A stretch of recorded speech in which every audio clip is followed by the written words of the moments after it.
One man is being victimized by our own government. One man whom they fear, yet who millions love.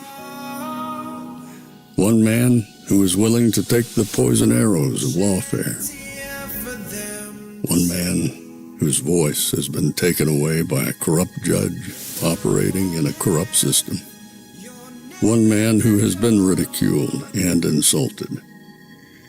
One man who refused to back down.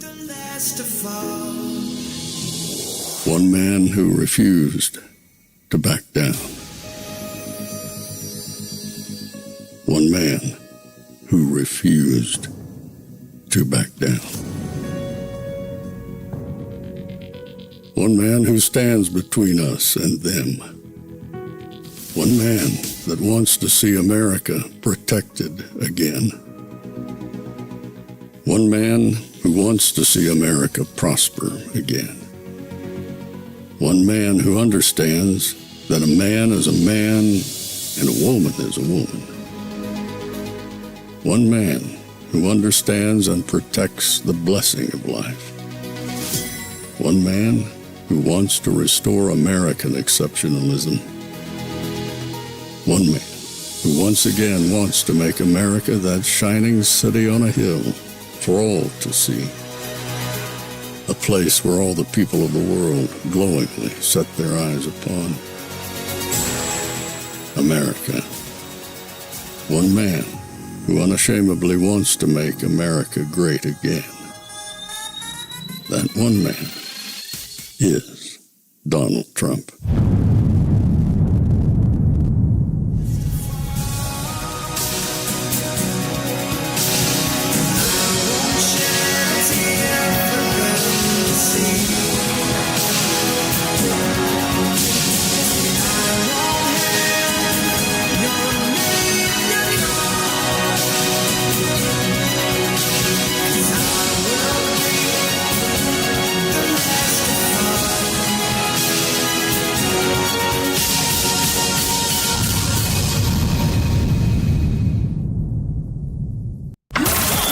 This is Fanfare with Barry Cunningham. What's up, everybody? How you guys doing on a Wednesday afternoon? So before I begin the show, got to do the normal housekeeping thing. Everything seems to be working. All right, so President Trump at 2:30 has announced a big announcement that it's going to be coming. It is financially based. I'm going to tell you what that's about in a second. Also, today's show, I've got a whole bunch of stuff to show you in addition to his announcement at 2:30.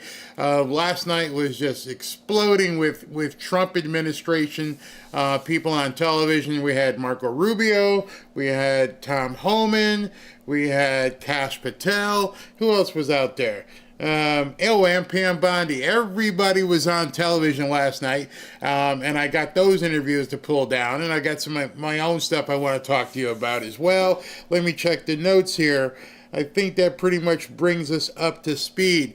This is what Pam Bondi had put out earlier today in reference to what today's announcement is. Today's announcement is happening today at the White House. President Trump's announcement will unveil a reset of federal fuel standards that heightened under the Biden administration, which the White House said will save $109 billion for American families. $109 billion is going to be saved with what he plans on doing and how he's going to be opening up drilling and everything with that. So we'll wait until 2:30. We'll get into more with that. But before we start, something happened. What's today? Today's the 3rd. Yeah, something happened yesterday that I bet you nobody told you about. I bet you nobody anywhere on any podcast even talked to you about this. And I feel at this point we are looking at, as I'm going to begin calling him affectionately, the breadcrumb president. I think he lays things out there and says, go look, go find out, go see what I'm talking about. And there's all kinds of panikins and teetering MAGA who keeps saying, I haven't seen anything happen. Nothing is happening. Well, it's happening. You may not be looking in the right places. So I'm going to show you a wormhole of sorts that opened up yesterday.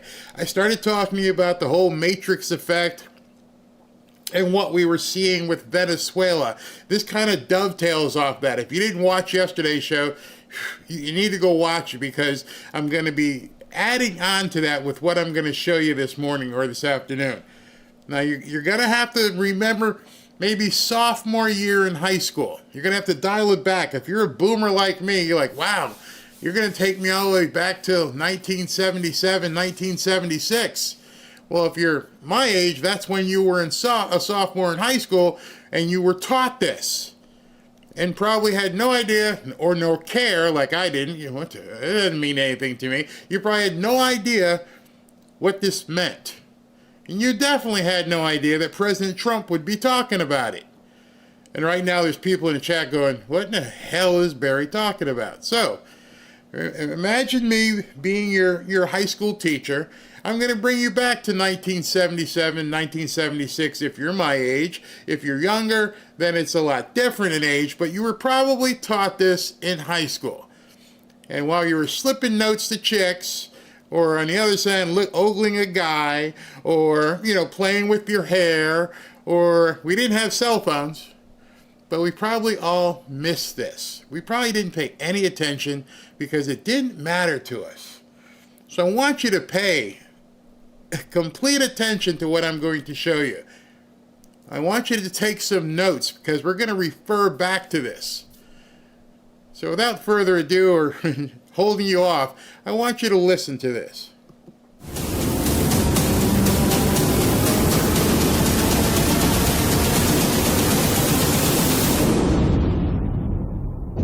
In the 1820s, European empires were still expanding. They were eager to reclaim colonies and to assert their dominance over the Americas. At this time, a young United States decided to take an aggressive stance with a message to the world: hands off the Western Hemisphere. This was the Monroe Doctrine, a groundbreaking declaration that not only shaped U.S. foreign policy, but also redefined America's role in the world. The Monroe Doctrine was a foreign policy statement delivered by President James Monroe on December 2nd, 1823. In his annual address... You heard that. December the 2nd, 1823. Yesterday was December 2nd. December 2nd, 2025. Oh, this is getting a little eerie. On the very same day, what I'm going to show you is probably going to give you like goosey bumps. And nobody talking about it. Address to Congress, Monroe declared that the Americas were off limits to new European colonization and interference.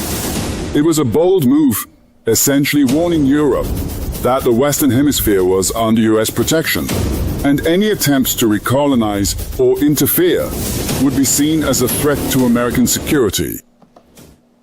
Any interference in the Western Hemisphere, didn't say the United States, anywhere in the Western Hemisphere, if you interfered, it would be considered an action taken against the United States. So now you're starting to see something here. Wait a second. Yeah, more. But what led to this strong stance? There were several key events that inspired the Monroe Doctrine. First, many Latin American nations were gaining independence from Spain and Portugal during the early 19th century. I'm going to have to keep stopping like your high school teacher here. He just gave you a little breadcrumb there. Many Latin American nations were, ruffling feathers. Latin American. U.S., as a young nation itself, sympathized with these new republics and wanted to protect them from European recolonization. Second, the European powers, led by the Holy Alliance of Russia, Prussia, and Austria, were working to restore monarchies and prevent the spread of revolutionary ideals. There were concerns that these powers might intervene in Latin America to help Spain regain control of its lost colonies. There was also fear of Russian expansion along the Pacific coast of North America. Russia had already begun establishing outposts in Alaska and was moving southward, raising alarms in the US. What were the key points of the Monroe Doctrine? First, the Americas were closed to any new European colonization. All right. Number one in the Monroe Doctrine is you can't come over here. Interesting. No colonization. No sending your people over here. We're close to it. Goosebumps starting to pop yet? Oh, they will. They will be popping. Secondly, European nations were warned not to interfere in the internal affairs of countries in the Western Hemisphere. Notice how that was phrased. You are warned, don't FA with any country here in the Western Hemisphere.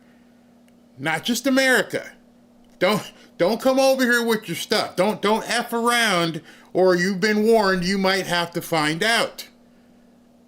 This is the Monroe Doctrine that was put out on December 2nd back in 1823. Thirdly, in exchange, the US promised it would not interfere in European affairs or in existing European colonies. All right, don't mess with us. Don't start nothing, won't be nothing. That's pretty much what it said. We're neutral. We're not going to get involved in your stuff. As long as you don't mess with us, we're not going to mess with you. Which is completely different than all of the other presidents combined have been talking about. They always wanted the forever wars. They wanted to be in Ukraine. They wanted to be over here in the Middle East. But President Trump's like, no, I am the peace president. Don't F around with us. We won't F around with you. Hey, Iran, stop. If not, boom. Okay, well, now you got the message. I'm just going to go back to the Monroe Doctrine. Why was the Monroe Doctrine important? It laid the foundation for US influence in the Western Hemisphere and promoted US expansion. Also, it is important to note that over the years, the Monroe Doctrine would evolve. It would evolve to fit the needs of the US and the changing geopolitical environment. While initially aimed at preventing European interference in Latin America, it would also be used to provide justification for US territorial ambitions. Ooh, wait a second. You're telling me that this 250-year-old document is basically telling everyone, the world, don't FA, and we won't have to find out, and at the same time is emboldening us to make sure the people here in the Western Hemisphere, Latin America, do what they're supposed to do. You know, we're here to make sure that the Western Hemisphere is ours. That's not a negotiation. We declared it 250-something years ago. Our president, Monroe, came out and told the world and everybody out there, this is us. Greenland, everything over here in the Western Hemisphere, you're done. Now think about that from the perspective of what you've seen presidents over years do. Ignore the Monroe Doctrine. Pretty much just let it fade away into darkness like it wasn't important. Until that one man decided, I kind of like this doctrine. And it's something I can use right now with what's going on in the world. Between 1840 and 1860, the Monroe Doctrine would influence Western expansion. It did so by reinforcing the idea that the Western Hemisphere was under American influence and control. 2 words. The Western Hemisphere is under American influence and, you have to understand that conjunction there, and control. We control the Western Hemisphere. Yeah, I slept through history back in the day when I was in high school. I would have never known this. What time's practice today, man? I don't know. I don't know what this guy's talking about. These people are all dead. And now, as an adult, looking at what's happening around the world and what's happening here, I'm realizing this stuff actually mattered. And you know that President Trump is an ardent student of history. And I bet you he has surrounded himself with other people who are voracious and looking at historical documents. What can you and what can you not do as the President of the United States? Well, one of those things is we're going to do tariffs because we're so rich. We had tariffs. Oh my God, he's doing tariffs. He's doing all this kind of stuff. He's doing historical precedent. I can't imagine that the Supreme Court is going to overturn this in terms of the tariff argument. But this, nobody's looking to overturn. It's been sitting right there, probably collecting dust for 250 years, where we had so much power that we said to the world, this is ours. Talking about empirical. Talking about a country that decided, no, we're just not United States. We're not North America. This is all of our domain. And I never knew that. I never knew that we put a flag in, boom, this is us. The support of the belief in manifest destiny, the US would quickly expand and swallow up large areas in the West. The Monroe Doctrine would evolve again in 1904. At first, the doctrine was more of a defensive statement, but in 1904, President Theodore Roosevelt added the Roosevelt Corollary, which gave the doctrine teeth. The corollary asserted the U.S. had the right to intervene in Latin American countries to stabilize them. I'm sorry. The Roosevelt room, I thought they were talking about Franklin Delano Roosevelt. I didn't know how much influence Teddy Roosevelt had, Theodore, with President Trump. Did you hear what they just said? Maybe I intervened too early. I want you to hear this, okay? Okay, what did Teddy Roosevelt do differently than the presidents who preceded him? Larry asserted the U.S. had the right to intervene in Latin American countries to stabilize them. He created the Roosevelt Corollary. That's an important word. Remember that word as we go forward. Write it down and say, what the hell is Barry talking about? The Roosevelt Corollary. He added something to the Monroe Doctrine way back. It said, hey, listen, we now have the right to go into Latin America and make sure they're not effing around. And if they're effing around, we can take some action. Not my words. Not Barry making stuff up. This is actually our history. I'll let you hear that one more time so you can understand what Teddy Roosevelt did way years before President Trump. The corollary asserted the U.S. had the right to intervene in Latin American countries to stabilize them. This justified numerous U.S. interventions in Latin American affairs and cemented U.S. dominance and aggression in the region. During the Cold War, the doctrine would be revived to combat the Soviet influence in the region, leading to U.S. involvement in various Latin American countries' affairs and even coups. So it has been used in modern times. There was a guy who decided he wanted to use it in Latin America, and they put a bullet in his head. He was just driving along with his wife on a nice sunny day, and he was, deploying what was given to him by virtue of the Monroe Doctrine and the Roosevelt Corollary. And I'm going to get rid of this dude Castro here. And his brains got blown out. And then here comes in 2024, another guy who probably had told some people, hey, I got an idea. I got an idea here. And they tried to do the same thing to him on a nice, bright, sunny day. You starting to see these parallels that nobody's talking about? And nowadays, while less interventionist, the Monroe Doctrine's core principle of U.S.'s influence survives. But it is now more focused on economic ties, the promotion of democracy, and security concerns. All right. So with what you're seeing in Venezuela, which I think qualifies being in the Western Hemisphere, and I think it qualifies as being in a Latin country, what might be going on? By the way, President Trump spoke recently about another Latin country, as recently as yesterday. President Trump, or is this morning even? No, yesterday. We had a very productive call with President Lula of Brazil. Among the things discussed were trade, how our countries could work together to stop organized crime, sanctions imposed on various Brazilian dignitaries, tariffs, and various other items. President Lula and I established the relationship at a meeting which took place at the United Nations. Remember that. Remember, he's at the United Nations. You guys may have watched the speech with me. And there were, he was having meetings, and all of a sudden they cut to a meeting where President Lula, who wasn't even part of what was going on, showed up at a backstage meeting with President Trump. And we all went, that's odd. What is he doing here? Why is he here? Oh, but he and President had a closed-door meeting. They talked in press for like 2 questions, and then they closed it. And then Lula went his way, and President Trump went his way, and we don't know what happened. He says, I established the relationship at the meeting, which took place at the United Nations. And I believe it set the stage. So here it is, months later, he's now telling us what happened.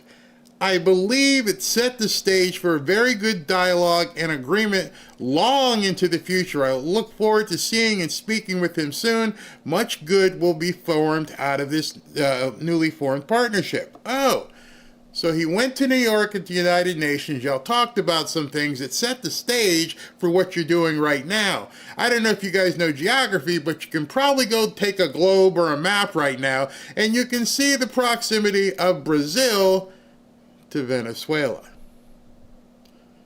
It's pretty easy to look at. All right, so now you understand what's happening. He's forming partnerships with people in the Latin, countries. Now, thinking of the Monroe Doctrine, I want to take you to something else that Patrick Byrne had said in addition to what I showed you yesterday. Stay with me. I'm going to connect the dots here. Okay, let's do this. Well, these people overthrew the United States. It's the worst attack on the United States in history by a long shot. It was almost completely successful. And they can't, in my view, I would be deeply disappointed in President Trump. I would have been if he had let them buy their way out of that with a nice deal for the U.S. on some gold fields or donors or something. So it's good. I get this. He senses, I sense he feels the same way. What they did to us is so extraordinary. Something has to be done that for 250 years, when people think about doing something like this to the United States again, they remember what happened to Venezuela. This is insane that Rick Grinnell is trying to patch this over and has been trying to patch this over and smooth it out. Oh, but the U.S. will get such and such oil fields. You're kidding me. So I want to stop there. See, Rick Grinnell saw the oil, and I love Rick Grinnell. He's a good guy. Rick Grinnell saw the oil and said, we can get Maduro out of this. We'll just take control of his oil. And when we take control of his oil, everything else will be, pacified. And Patrick Byrne and other people like, no deals. What you did to America, what you tried to do and have done for years has been found out. So no deals. I don't need your oil. What? He doesn't need the oil? Let me see what's being said today. President Trump's announcement today will unveil a reset of federal fuel standards that heightened under the Biden administration, which the White House said will save $109 billion in total for American families. Hey, Maduro, I don't need your oil. We got more oil surrounding this country than you guys could ever possibly have. That's not a sweet enough deal for us. Telling us, Rick, that sounds great, but I don't need that. I'm a deal maker. Tell me something I don't know. Tell me something what I need. And soon after he said, I don't need your oil, Maduro started saying, well, you might want to check out what Biden did down here. That was your boy Joe and what they were doing. You see, when people are cornered, that's when you can make your best deal. When you tell somebody, I don't need what you got, that pretty much makes them understand they have no hand. They have no cards to play. You're going to have to go palms up. And so Rick Grinnell, good guy, was looking at the wrong thing. I don't want you to surrender oil. I want you to surrender something else. Is 1,000 times worse than Pearl Harbor. They don't get to get out of it by giving us some drilling rights. Secondly, I have to say I'm very pleased with Marco Rubio. I was concerned about Rubio. I liked Rubio when he emerged years ago, and I always thought he was smart. But Rubio had in his background some people who actually are linked to the cartel. David Rivera, his college roommate's in prison now for washing money for the cartel. So I worry that he might be soft. I was completely wrong, since he has really laid to rest any doubts I had about him. He's been... So when I show you what Rubio said last night, which may be 30 or 40 minutes from now, I want you to remember that. You know, I was concerned about Rubio as Secretary of State. He's been our senator down here. I thought he was a good senator, but I didn't know this stuff about his past, that he had buddies who are now in jail for being cozy with the cartel and moving money around. But that would also make Marco Rubio much more valuable as a Secretary of State. Well, who would be better than to help President Trump fix Latin America, but a Latin man who happens to have buddies who were wrapped up with the cartel? You think he might have some intel? This is weird. I don't know if you could write a movie like this. And the stuff that's coming out, like what Patrick's saying here, obviously it's known in certain circles, but they ain't telling you and me. And Patrick's out here blabbing it. Yeah, you know, he used to know David Rivera, and Rivera was moving money, all kinds of stuff to the cartels. That was Rubio's buddy. Oh, so I want to get me a Secretary of State that has, elbow to elbow with cartel guys who can tell me how these cartel guys have been moving money. Brilliant. Hard like a nail on we got to do what's right about these guys. And by the way, what the world's going to find out is Venezuela is the cancer. Venezuela is the cancer of Latin America, and all kinds of lefties and centrists that the world knows about, men of the people, the Kirchners in Argentina, the Peronists, they took $700 million from the cartel. That's a lot of ducats. $700 million from the cartels, whether it be the ones in Mexico or the ones in Venezuela. This isn't knowledge that just anybody has. You know that Patrick is really tight with Michael Flynn, General Flynn. This is kind of stuff that has been the underbelly of America for some time, and we don't even know how many people have taken dipped their beaks into this. And it takes somebody like Donald Trump, who's beyond reproach, and going, I don't want it. I don't want your money. I don't want the little girls. I don't want any of this stuff. I want to make America great again. Well, we're going to have to destroy you and possibly kill you, because now you know too much. You know what's been going on with the little kids. You know what's been going on with the cartels. And you probably know who's been getting paid from it. And you can't stop it because we have this giant mechanism called the CIA, who's making sure that it just keeps rolling. See, who does the CIA work for? As we found out yesterday, we don't know. They get $100 billion a year from the United States government that is secret. You don't even know who they're paying. They don't even have to explain themselves. Scary. The Danny Noriega and Danny Ortega in Nicaragua, he took like $350 million from the cartel. So these men of the people are out there are leading their people into immiseration and oppression, while they themselves are getting fat off these bribes from the cartel. They have corrupted Latin America, and they almost corrupted the U.S.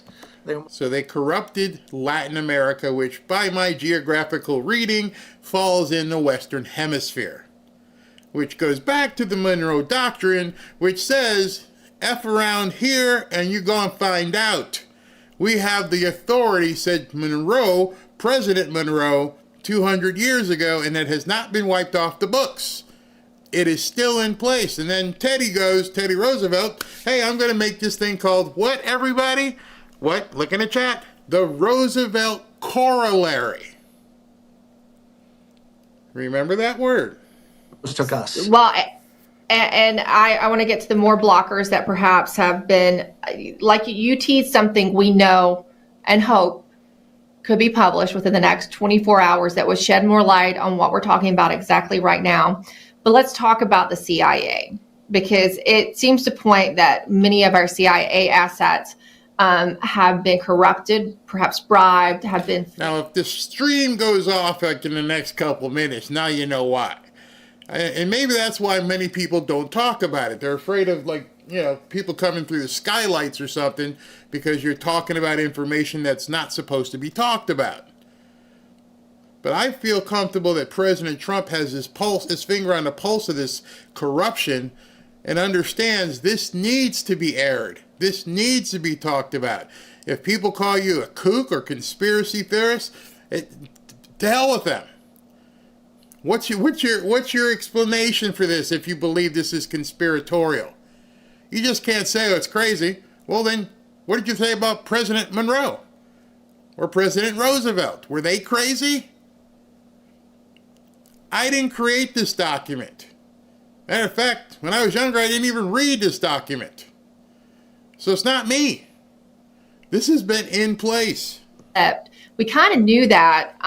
We just didn't know by whom. I think we thought it was just China back in 2020. Remember, you talked about John Ratcliffe. He was the acting director of national intelligence during the election of 2020. He was supposed to put out a report on foreign interference, right? We knew there was a Chinese component of this.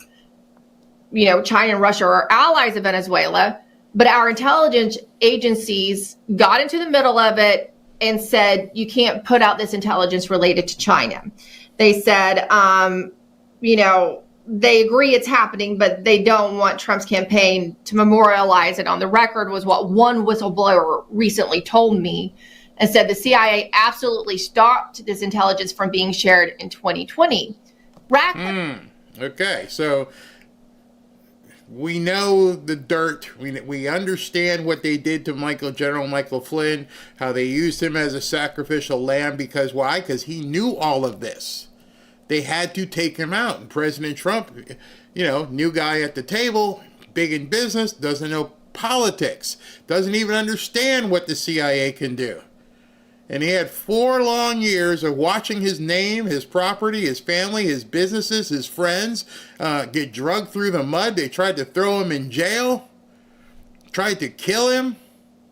And now I don't even know what they're doing right now. It's just one thing after the other. These judges are exposing themselves and saying you can't stop you got to keep paying Planned Parenthood. They're doing everything they possibly can to try and throw speed bumps at him because they know they can't stop him. No one can stop what is coming. That is becoming more apparent as well. And I understand there's panicins out there and nobody's getting arrested.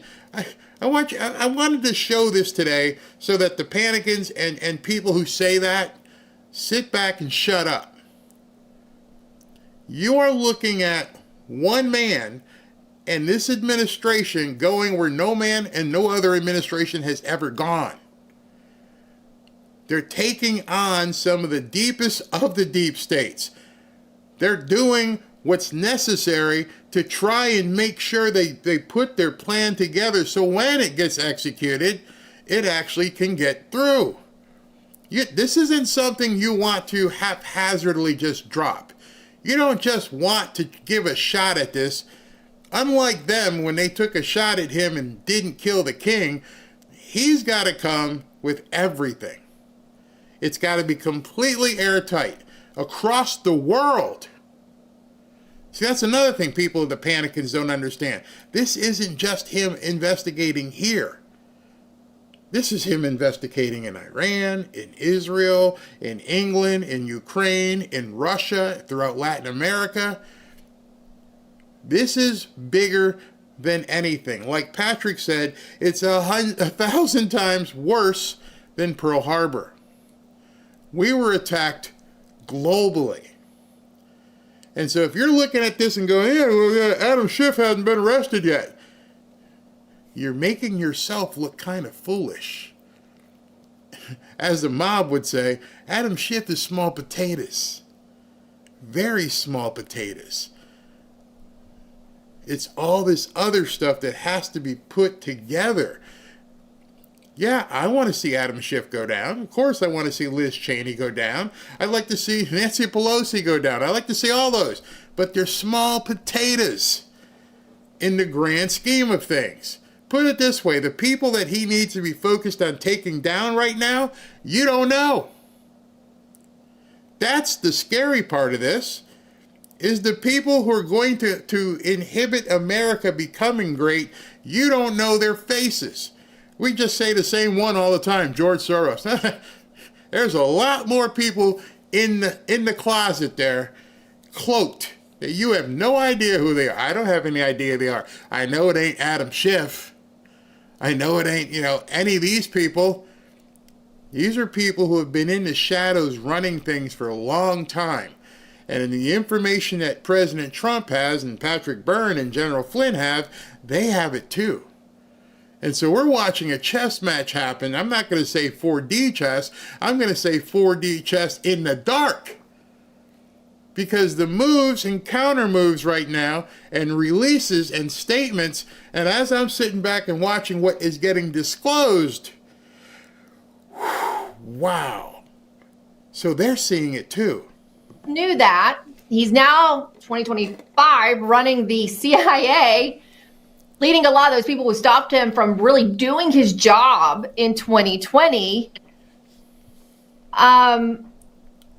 And nothing's been changed. These people we've not gotten rid of these people. It's the people who did this in 2020 and have probably been compromised by Venezuela and Cuba are still there. And they are. Now, in addition to what she just said, she's not thinking big enough. If you just heard how the Monroe Doctrine was explained, and you heard what Teddy did, and in 1963 a president got his head blown off, this is an organization behind the scenes that's been going for decades. And we got people going, can't you just make it stop in 10, 11 months? Can you imagine the tentacles of an organizational crime syndicate that has been global in nature for decades? And people are looking over here and saying, can we arrest Adam Schiff? These people, they're like broccoli on the table. A huge, long buffet table, and you're looking at the broccoli. I had to educate myself, and which is I'm trying to impart upon you. It's like, there's some serious stuff out there.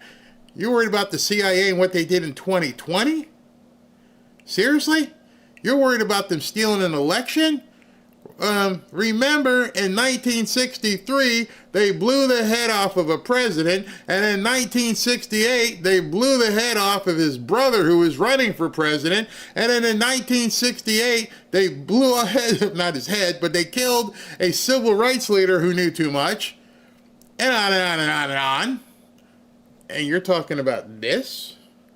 See, the problem that many people in America are having is that the election of 2020 was so open. We saw it. I'm like, that couldn't possibly be. That didn't happen. Well, if you think that this couldn't happen, how the hell all that other stuff happened? Remember, after JFK got wasted, they hid it. Oh, there was only one bullet. Oh, you've heard the magic bullet.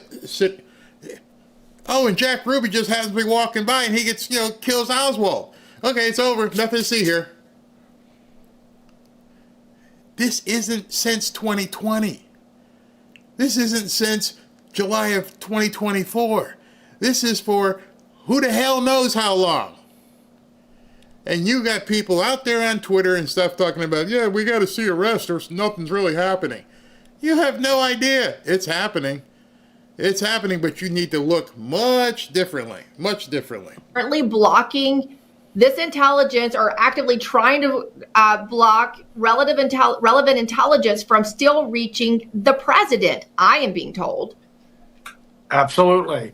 And I'm not one to, this isn't being vindictive, but the American people have to know they've been blocking all the emergence of this truth.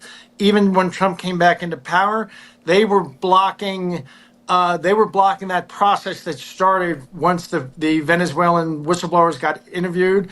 Okay. Now this is when if I can get Patrick or Emerald on the show, this is where I would tell them you're wrong. And they would look at me like, well, we know that they've been blocking it. And I would say to them, do you know? Yeah. Are you telling us that they're blocking them? Yes. So if you know, and I know, and you're putting these videos out, you don't think Trump knows? And that's where people have to start thinking. Dan Scavino posted something yesterday. He had a little ornament on his Christmas tree, and he zoomed in on it. And it was a ornament from the Space Force. And if you've been following along with Space Force, then you realize what he's probably saying is, we have it all. President Trump said, we have it all. I can't act on everything yet, so I don't think anybody's blocking anybody. I think they're trying to block him, but he's not falling for it in this presidency. It might have fallen for it in the first one. This one, there's too many people who know too much. Patrick, if you're on X or YouTube making a video and you're saying it and I'm seeing it, you can bet your ass Trump's seeing it. He's not stupid. And the people around him aren't stupid anymore. There are actual rocket scientists surrounding him. So the question then is, what are they doing about it? Well, I think the Monroe Doctrine might have told you something. Blocked it from moving forward. Once the information was all put together and they had the whole picture, Tulsi was ready, I was told, to deliver it. You notice all the people in the news on all the shows. I told you today I've got Cash, I got Rubio, I got Pam Bondi, I got Tom Homan. One person has been very quiet lately, Tulsi Gabbard. Very quiet.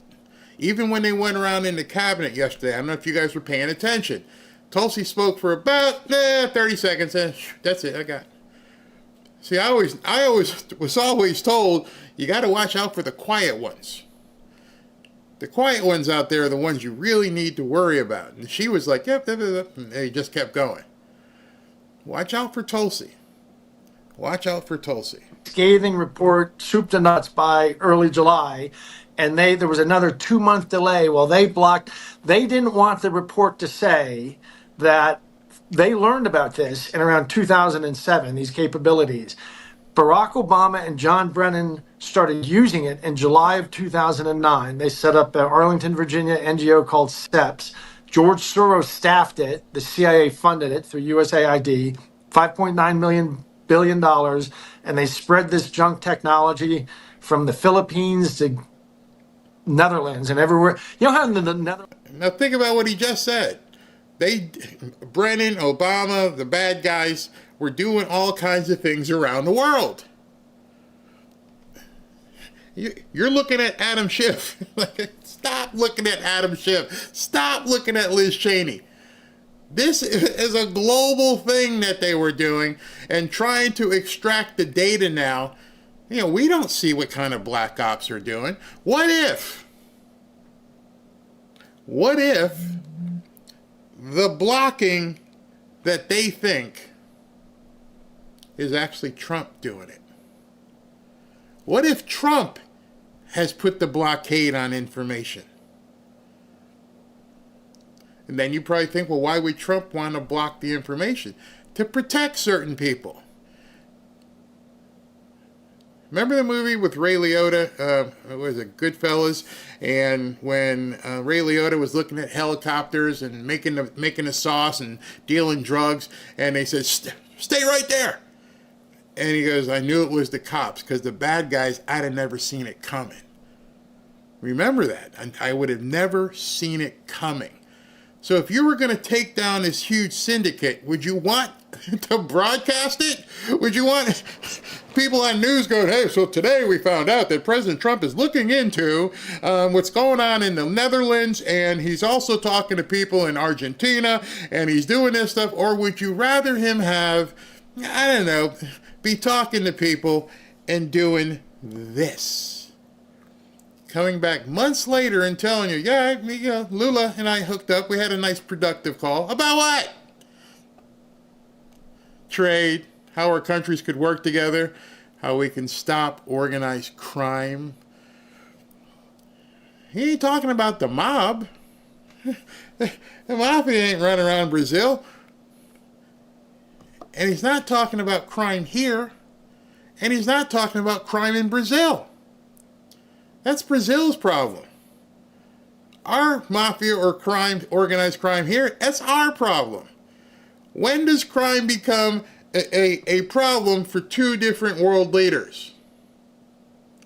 When it's crossing over. When those two world leaders know that something's going on, and you tell me, yeah, I got you, we got this, we got to take care of this. You got my back? Yeah, I'm going to protect you. How are you going to protect me? You're going to have to go to Congress. No, man, I got this thing called the Monroe Doctrine. It's been sitting around for a couple hundred years. I got you. Even Teddy came up with it and said, yeah, we're going to make sure we take care of Latin America. I got this thing called the Roosevelt Corollary. Oh, you got that? He got that? Oh, what are you going to do? I'll let you know. I'll let you know in a couple months. You remember, the meeting with Lula was months ago.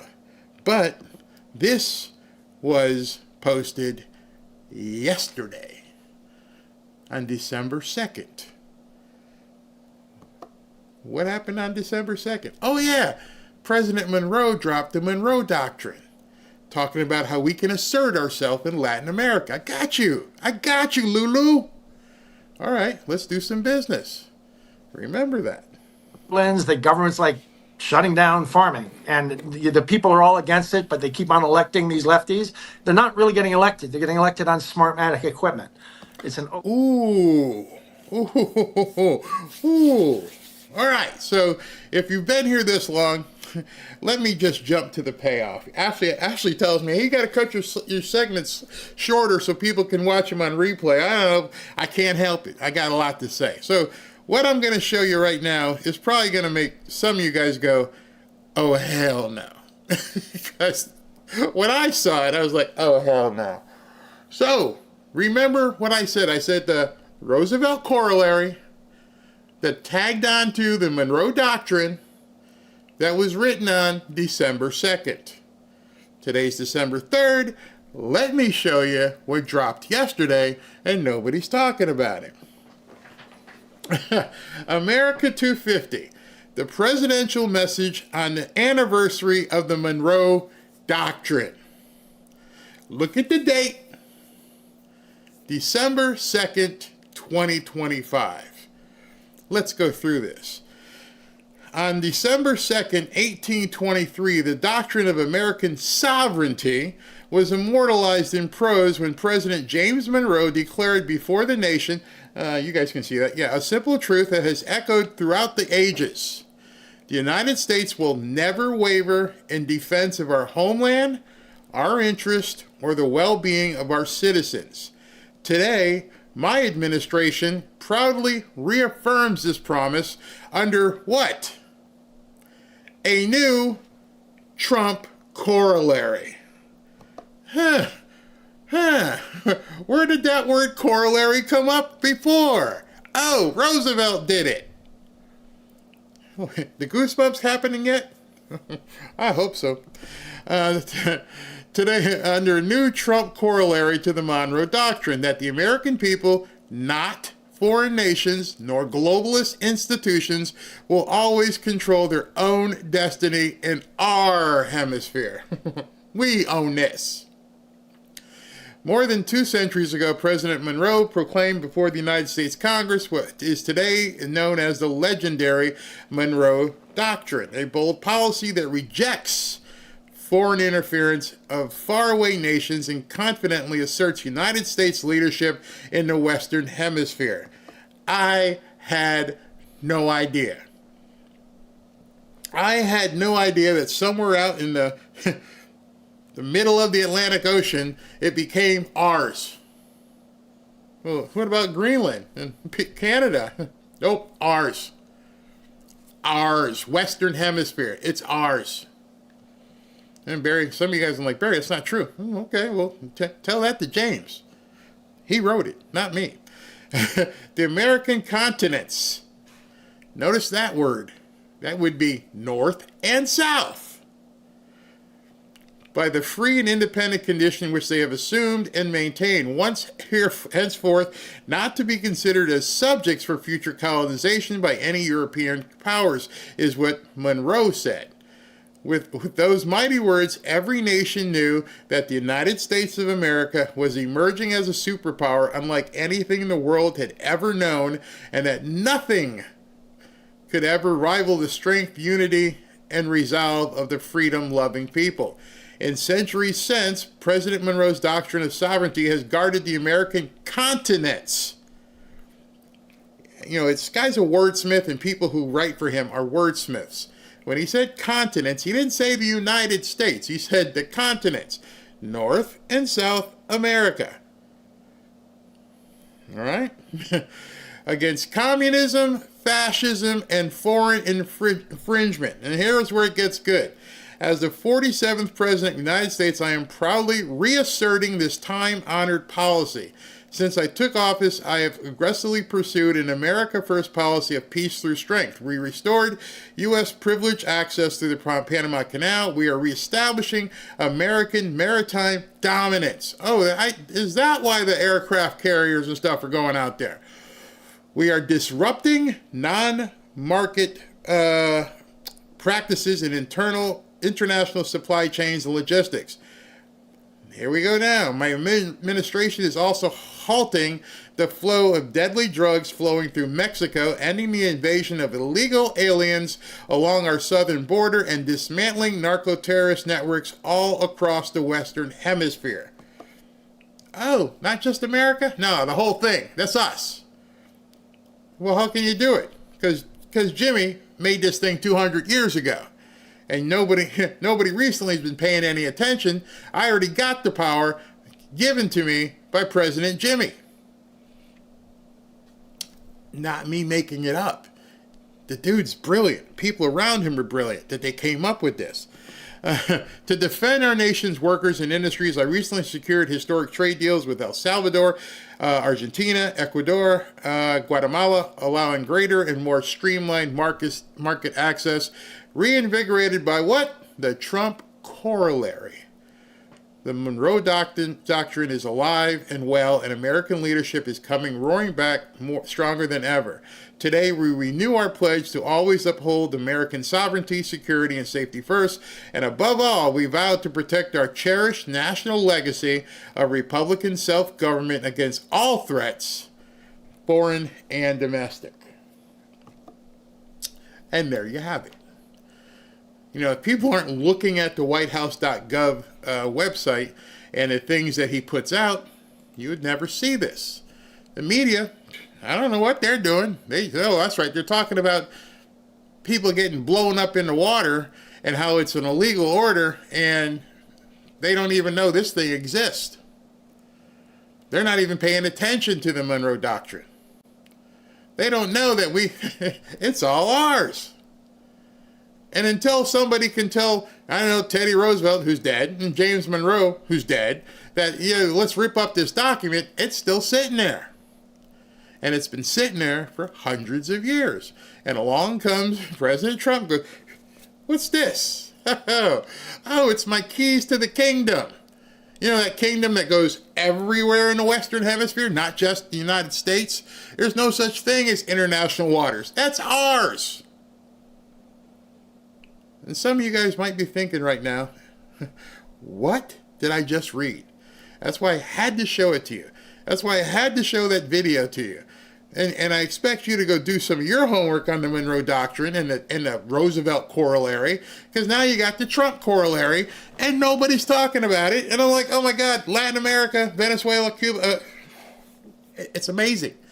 It's amazing what's happening that people aren't even talking about.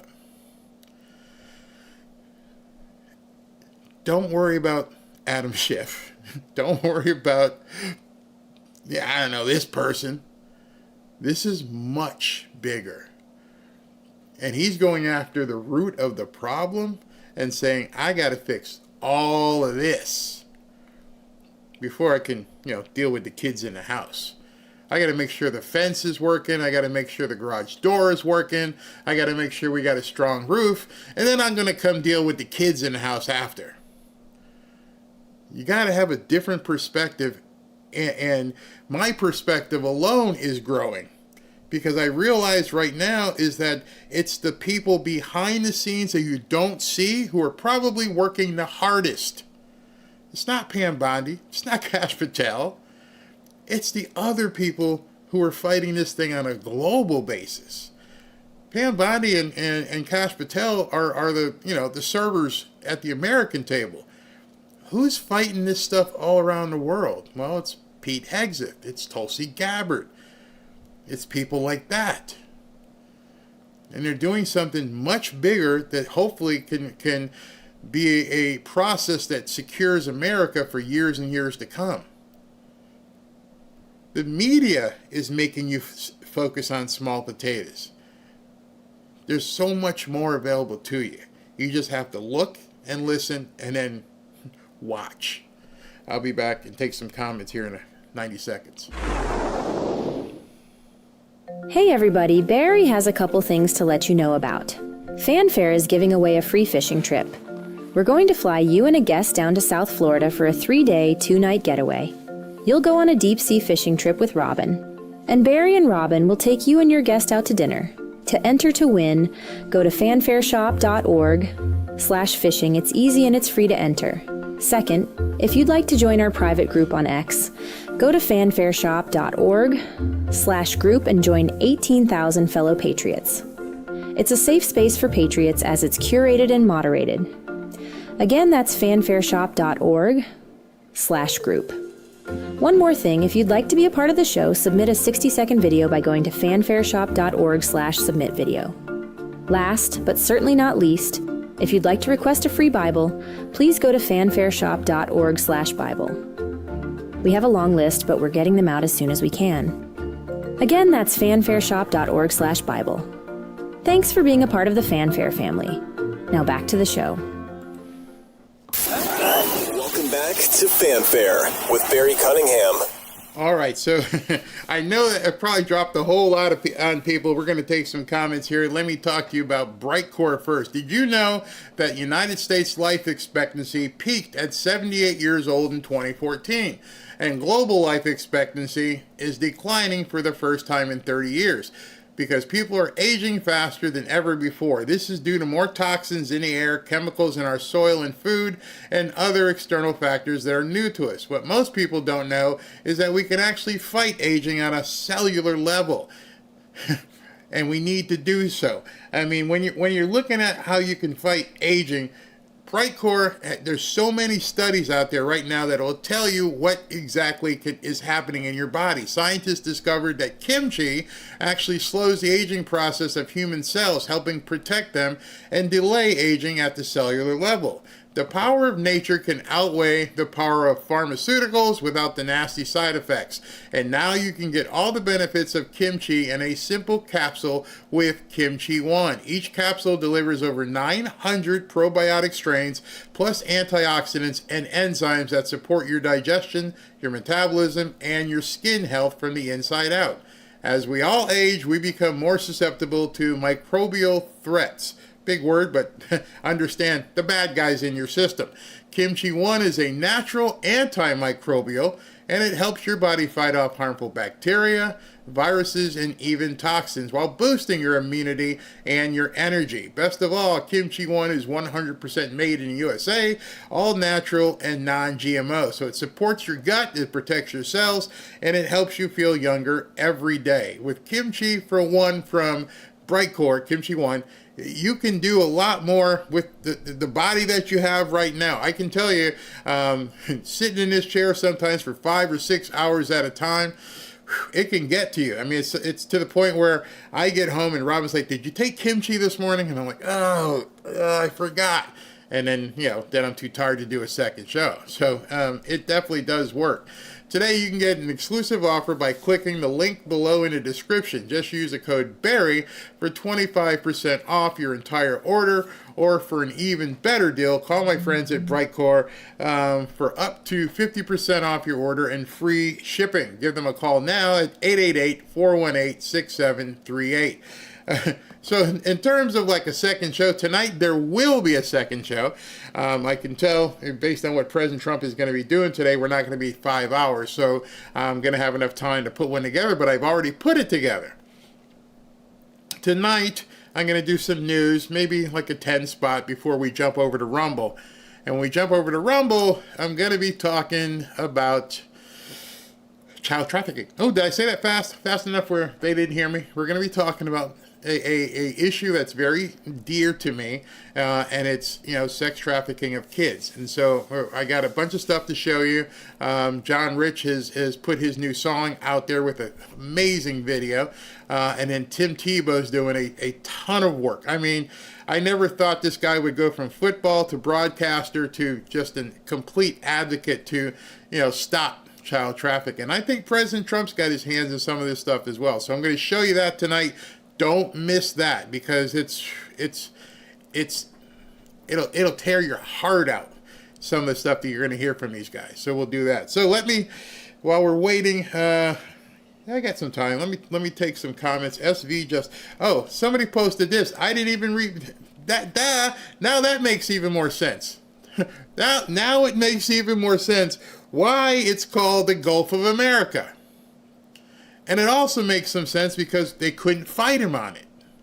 Why couldn't they fight him on it? You know doggone well these people would not want President Trump taking credit of changing the name to the Gulf of America, but they couldn't stop him.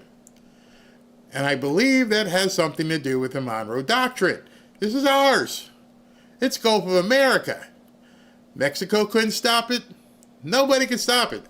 He said this is what it's going to be called, and that's what it is. So that was a great comment. I forgot all about that. Things start making sense when you start seeing what's going on. SV just texted me, so let me see what he says here. Oh, he said, and Mike Lindell just filed paperwork to run for governor of Minnesota. I wonder if he has had a chance in Somalia. We're going to get to Somalia as well. Let's see here. What do we got? Daryl says, wow. Yeah, Barry, I wish you had been my history teacher when I was in high school. I wouldn't have failed. I wish I was my own history teacher, because I didn't pay. They got these nice videos and stuff now instead of that dry stuff we had to read. What time tonight? Tonight we will do at 7 o'clock. And I can confirm because I already have the show done. So that's going to make it easier. I'm glad you're talking about what I've been screaming about for 20 years. I learned about CIA and its world order on a radio show. George Norrie. Very interesting. Wow. I hope he wins and gets Tampon Tim out. And Trump wants Greenland too. All the stuff that you've been hearing now starts to make sense. Go, wait a second. What do you mean I'm taking Greenland? How could the American president want to take over Greenland? Why was he talking about Canada being the 50th state? And all this stuff starts you're like, wait a second. Now it all makes sense. Now it all makes sense why he was saying it. He was telling us, this is all ours. They're only here because we allow them to be. And of course, many people don't want to hear that. Oh, that's a sovereign nation. Okay. Go ahead and fight your own stuff. Who's defending you? Canada got an army? Good luck. Greenland? Who's your army? I've never seen a Greenland army. I haven't seen a Greenland Air Force. At least Canada has something of an Air Force. Who's Greenland's Air Force? Nah. Newfoundland? Nah, we ain't got none either. Oh, so you want us to take care of you, but you want to talk crap about us all the time? Yeah. How did that even happen? How did that even happen that we allowed that? We got to do my research now. Yeah, start digging into it. You're going to be shocked. You're like, wait a second. First and foremost, once a week or so, just go and check whitehouse.gov. because there's so much. Let me see if I can go back to that. Do I still have it open? Yeah. I was showing you whitehouse.gov, and this is the website for it.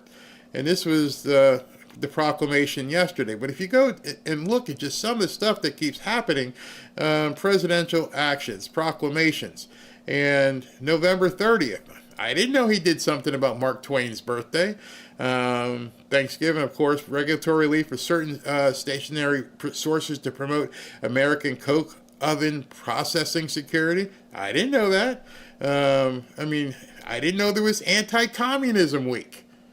Nobody talks about this stuff.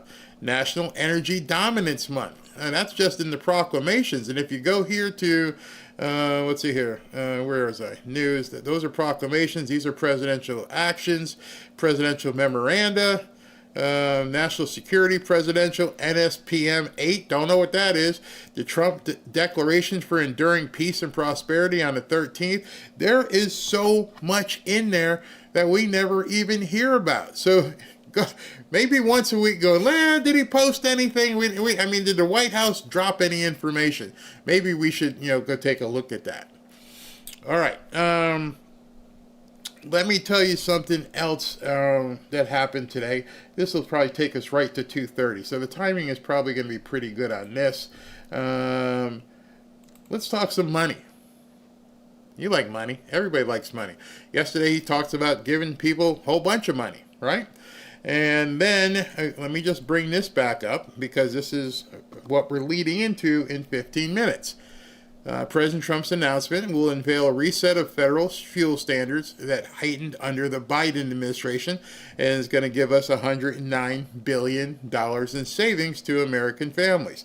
So this morning, I just think the entire cabinet was like, let's go out and do shows. So this is some stuff that happened today. It shows that continued new supply and weaker demand are pushing vacancies up and rents down. The national median monthly rent for apartments fell 1% in November from October and now stands at $1,367. That's according to Apartment List. It was the fourth consecutive month-over-month decline. Apartment rents are now down 1.1% from November of last year and have fallen 5.2% from their 2022 peak. Now, vacancies hit a record high of 7.2% in October. That was unchanged in November. This index dates back to 2017. It comes after a really historic surge in apartment construction brought on big by the pandemic. Since it takes a while to build a large building, this supply is still on the high side. We're going to win the case. Okay. So, who would have thought that getting rid of newcomers would actually cause real estate rentals to be cheaper? People keep saying nothing's happening, the economy sucks. Well, that's CNBC. Numbers don't lie. The cost has been going down. The availability has been going up. So if you look at the immutable laws of supply and demand, that tells you if there's too much supply, the prices are going to go down. Why is there too much supply? Well, they're building some. What's the other thing that they're doing? They're getting rid of people. Let me see if I can find this, because I thought this was just hilarious. It just had me cracking up because of how snarky these people have become. Where is it? I can't find it. Let me go back to it. But the Homeland Security, here it is right here. This is hilarious. Want affordable housing? Tired of crying and whining about affordable housing? Well, then you should be supporting deportations. Help report them in your area. And they're showing a couple of different headlines. Housing market map shows steepest price drops across the United States. Rental market starts to see effects of Trump's immigration crackdown. How Trump is providing an unexpected boost to housing. Mass immigration pushes U.S. housing market to breaking point. So getting rid of them, it is causing supply to go up and prices to go down. Say thank you. Next time you hear somebody say boomers aren't doing anything, well, those buildings that you're in, probably built by a boomer. And now they're getting all these people out, which is making things cheaper. What I found interesting about that report is that they said the median rent is only $1,300. So it's not grossly inaffordable or unaffordable. It is affordable. It's all a media lie. Prices have even, and that's the slowest to come down. The other prices come down much quicker. Rent comes down slower because you can't lower the rent until you have too many vacancies. The market sets the rent. Hey, Joe, you got how many tenants you got? Man, I need like 3 or 4 more. Well, I guess I can't charge a whole bunch because I need to get this thing filled. That's what's going to get affordability. Well, Barry, what about people buying houses? Oh, there's no affordability problem with that either. You just have to live where you can afford. It's that simple. You're not going to probably move next door to me. And I'm not going to move next door to Patrick Bet David on the water. I don't got $10 million to put on a house. I'd like it. Oh, that's great. Hey, Patrick, you got a nice boat outside back of your house. Yeah, I should have that. Well, you better do some more shows, Barry. I think I'm confident. I was there. I sat there. I listened to the whole case. I think we win 5-4 or 6-3 because I think the president's absolutely right. You know, he's allowed to regulate importation. That's the rules. He can do it with a fee and a tariff. I think that is perfectly reasonable. However, we have other tools as well, right? We have tons of different rules. Like this building has 232 tariffs, which already went through the Supreme Court, and we won 9-0. So that's autos, that's semiconductors, that's steel and aluminum, that's lumber. So all those stay. So all these big trade deals, I think, are durable, and they will stay. And I think if the unfortunate thing happens, the crazy thing happens where the Supreme Court didn't side with the president, which I think they will, then we have other tools and we'll put them right in place. Tariffs are here to stay. The deals are here to stay. Everyone should expect this is the way it's going to be. America's going to be richer. Would it be a pain in the tail? Of course it would. But will it change the outcome for America? You know, I think our ability to replace them is okay. I prefer and I expect that the IEEPA tariffs will stay. So, it's funny. SV texted me, he was laughing because I said I'd do more shows. Notice what I didn't do. I didn't talk, when I was talking about Patrick Bet David's big house on the water with a boat, I didn't say, I should get one of those. I deserve one of those. No, hey, I got to do more shows. You want something like that? You got to work for it. Okay, how much does it cost? Ooh, okay, so how much more do I need to make? What do I need to do? Well, you need to sell a bunch of more little houses or, do more shows or do both. And then, people like Robin sit there and Ashley put their foot up my butt and go, hey, you got to do a second show. You got to do that second show tonight. I'm too tired. Go take some Kimchi one and shut up.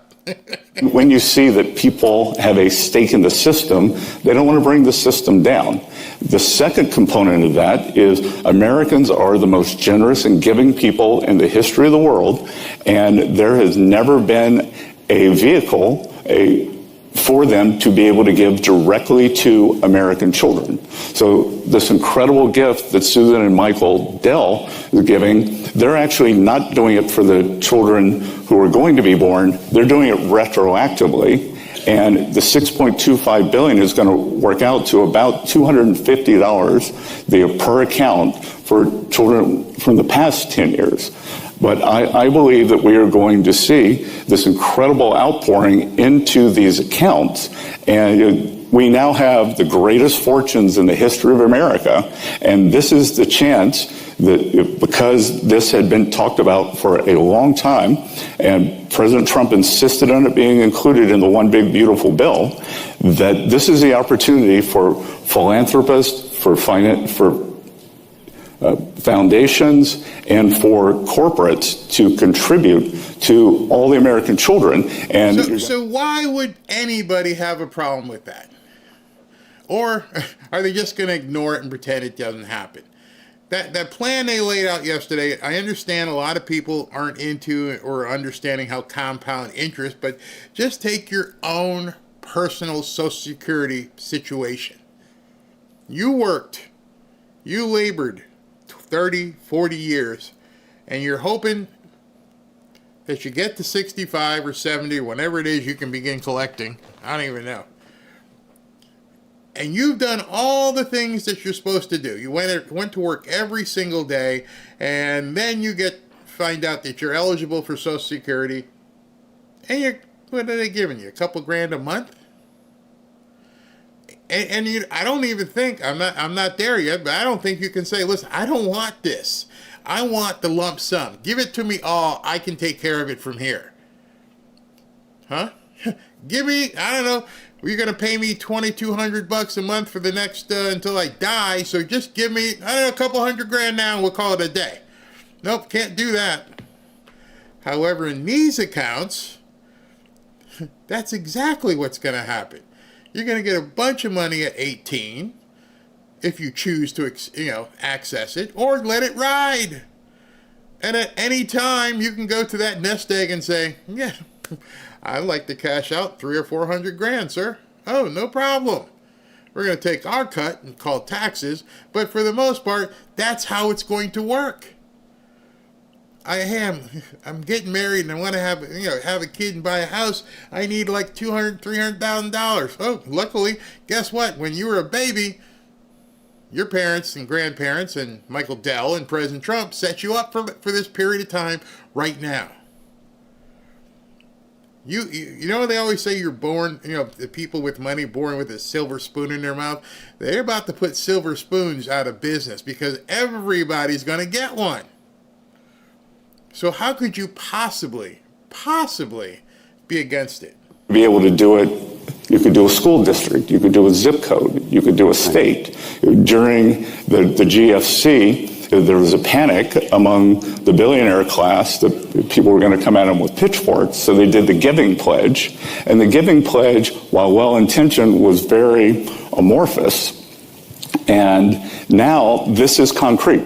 This is Michael and Susan saying $6.25 billion, and I think we're going to see that. I think we're going to see people adopt states. I think we're going to see the school. I told you I got to get the GIF of Back to the Future where Professor Brown goes 1.5 gigawatts. Just let that simmer. What you just heard. You're like, you know what? I like to give every baby born in this zip code a chance at an amazing life. I like that, at that hospital, every baby born at that hospital for the next year or so, I'm going to set them up for the rest of their lives. Zip codes, he said. Or how about employers? Hey, all the women who work here, you have a baby, we're going to set your baby up for the rest of its life. Can you see where this could potentially go? And that's just, in the next 3 years, Trump's going to give you $1,000. So you're starting off with $200,000 at 18. 1,000 compounded would be, at today's rates would be $200,000. So another 1,000 would be 400,000. And then, of course, then the grandparents, they throw in some money. All of a sudden now, little Jimmy, by the time he's 18, is looking at $1 million. How is this not just making people's head explode going, this is absolutely phenomenal? Or you could take door number 2, go to work for 40 years, and at the end of that 40 years, we're promising you there's a $1,500 to $3,000 coming your way. I don't think so. Districts, and that children and families are going to be able to check on their phone that this is my piece of the American dream. You've been talking about is that the regional presidents you think actually are not as independent unto themselves that you want. Well, no. I think when I was on Squawk Box last week, Becky said, "Well, Susan Collins at the Boston Fed says this," and that her people in her district are having an affordability problem. I should have said, well, she's in a red state, affordability is worse. In a blue state, affordability is worse than a blue state. He ain't lying. He is not lying. Tomorrow afternoon, I think Ashley has the mayor of my town here, Mayor of Boca Raton, will be on the show. I think we're going to do a tape, and then I'm probably going to air it on Friday.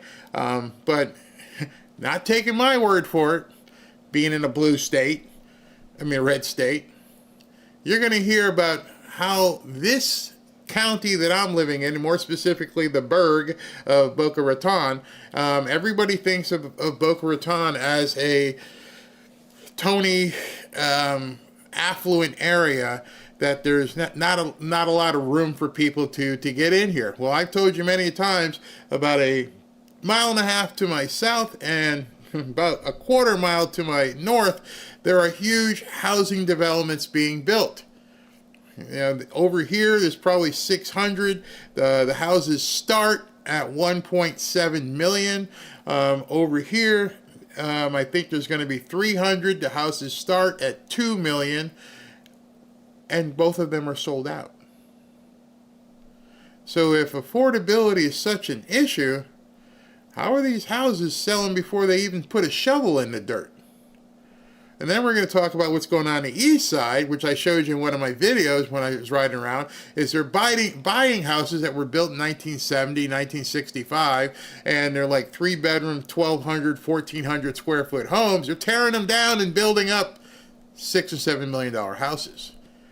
How is that happening if there's an affordability problem? You can't have it both ways. Either there is no affordability problem and the media is making it up, or you're in the wrong state. There are people who say Florida is extremely expensive. Florida is really expensive if you're in Miami-Dade, if you're in Palm Beach County, if you're in parts of Broward. Parts of Broward is very inexpensive. Parts of Miami is actually very inexpensive. And then as you start going north, you really see some inexpensive stuff in Port St. Lucie, out there in Yeehaw Junction, and outside and surrounding Orlando. The affordability BS that's being spoken is based upon perspective. And whatever it was back in the day when we were growing up, we aspired to be at a certain thing. We didn't look at the Cadillac and say, that's my first car. Oh no, you better get the beater. You're going to spend a couple $100. You're going to drive it around, and your boys are going to jump in here and they're going to throw beer cans all over the place. And then one day you might get this if you play your cards right. Well, that's not what boomers are. Boomers did do that. What the young people don't want to do is they just want that. And I don't know if social media has caused it or whatever, but they don't want to take the normal route. Think about yourself. Unless your parents were extremely rich, your first car was probably a junker. It was a rite of passage. You're 16, you get the keys to a car, and you're like, it's mine. But it looks like, oh, it's mine. I actually have freedom to go where I want as long as they tell me I can be out at a certain hour. And I've told you about my car was a old Chevy Malibu police car, and it guzzled gas, and I loved it. Robin and I got married. First car we bought as a couple was a used Hyundai. And this used Hyundai, I was ashamed to stop at the light, because if you stopped at the light, it would start smoking out the front. And then people would be like, yeah, I know, it's okay. I felt like John Candy in Plane, Trains, and Automobiles. It's good, it's good. And then you drive, the smoke would go away, except for the people behind us. We didn't have what we have now. We started with the beat-up Hyundai. The ladder for success and attainability is still there. People don't want to start at the first rung. We can debate that, but keep going. There's no debate. The number 50 basis points higher inflation, the 10 highest inflation rates, they are in blue cities, but just so you know, because I went to look at this, this is the Joint Economic Committee, since 2021. The highest inflation over the past 4 years has been in red states, especially Florida. I'm talking about current. Not over the past 4 years. Right. I don't give a shit about the last 4 years. I'm in the Trump administration, bro. Oh, you talking about now? I'm talking about now.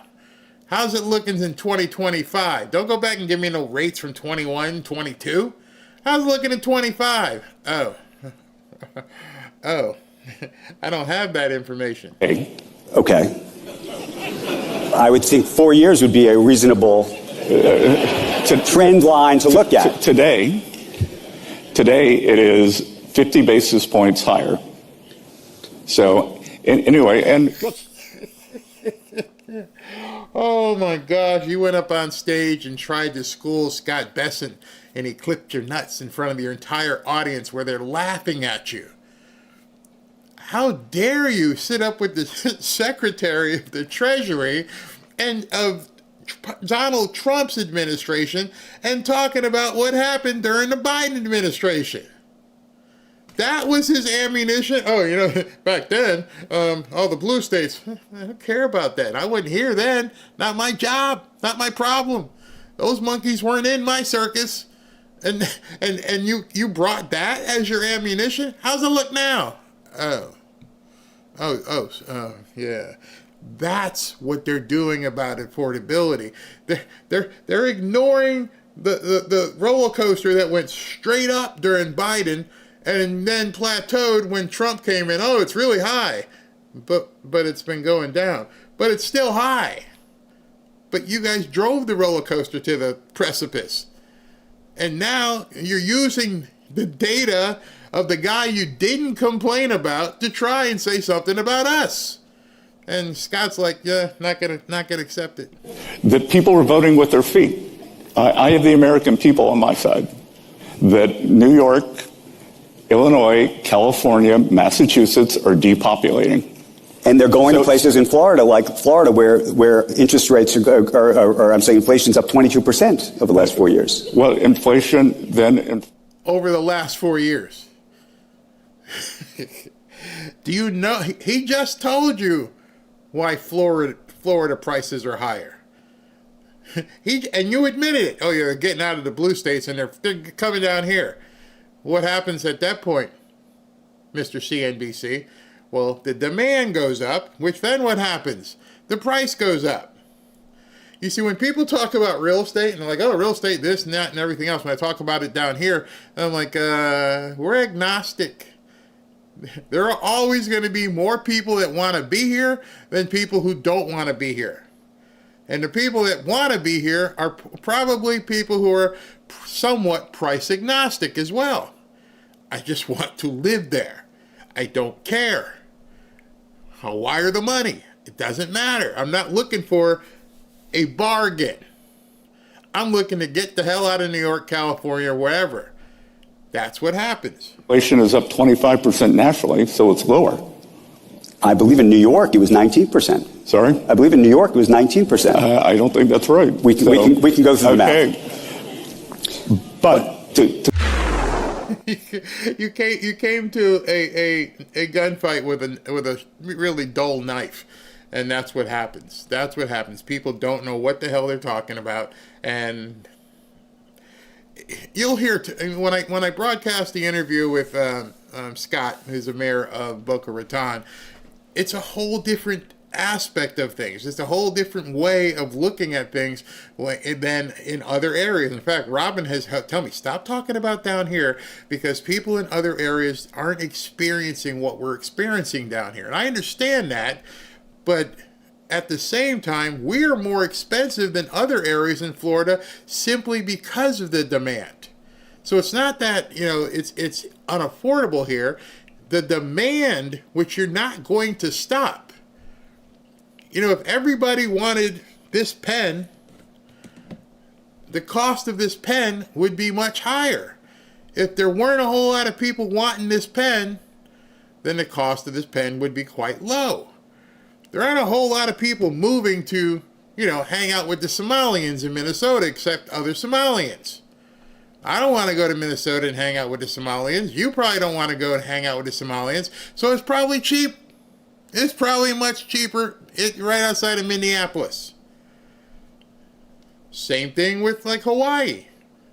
Even though that's a big lib area, there's only so much of it. And then there's poor people who didn't get their houses back in Maui. That just absolutely sucks. Absolutely sucks that they were not allowed to rebuild. don't get me started there. So I don't want to get into another segment because any second President Trump would be coming out, and then we'll go from there. It looks like I'll have a lot to talk about tonight because, let's see here. Yeah, all right. Let's go ahead and take some comments while we're waiting. I just have to make sure I can see if he comes out. All right. I just found out this Thanksgiving my uncle stole my first car. He put a short oil dipstick in it. It had too much oil and smoke. Then he told me the motor was blown. 69 Camaro. Tim Waltz. I got a segment on Tim Waltz. I'll include that after President Trump. He's trying to get away with all kinds of stuff. And yet it is not cheap. I live here, so I got a condo instead. It's not cheap. I don't think I want live cheap.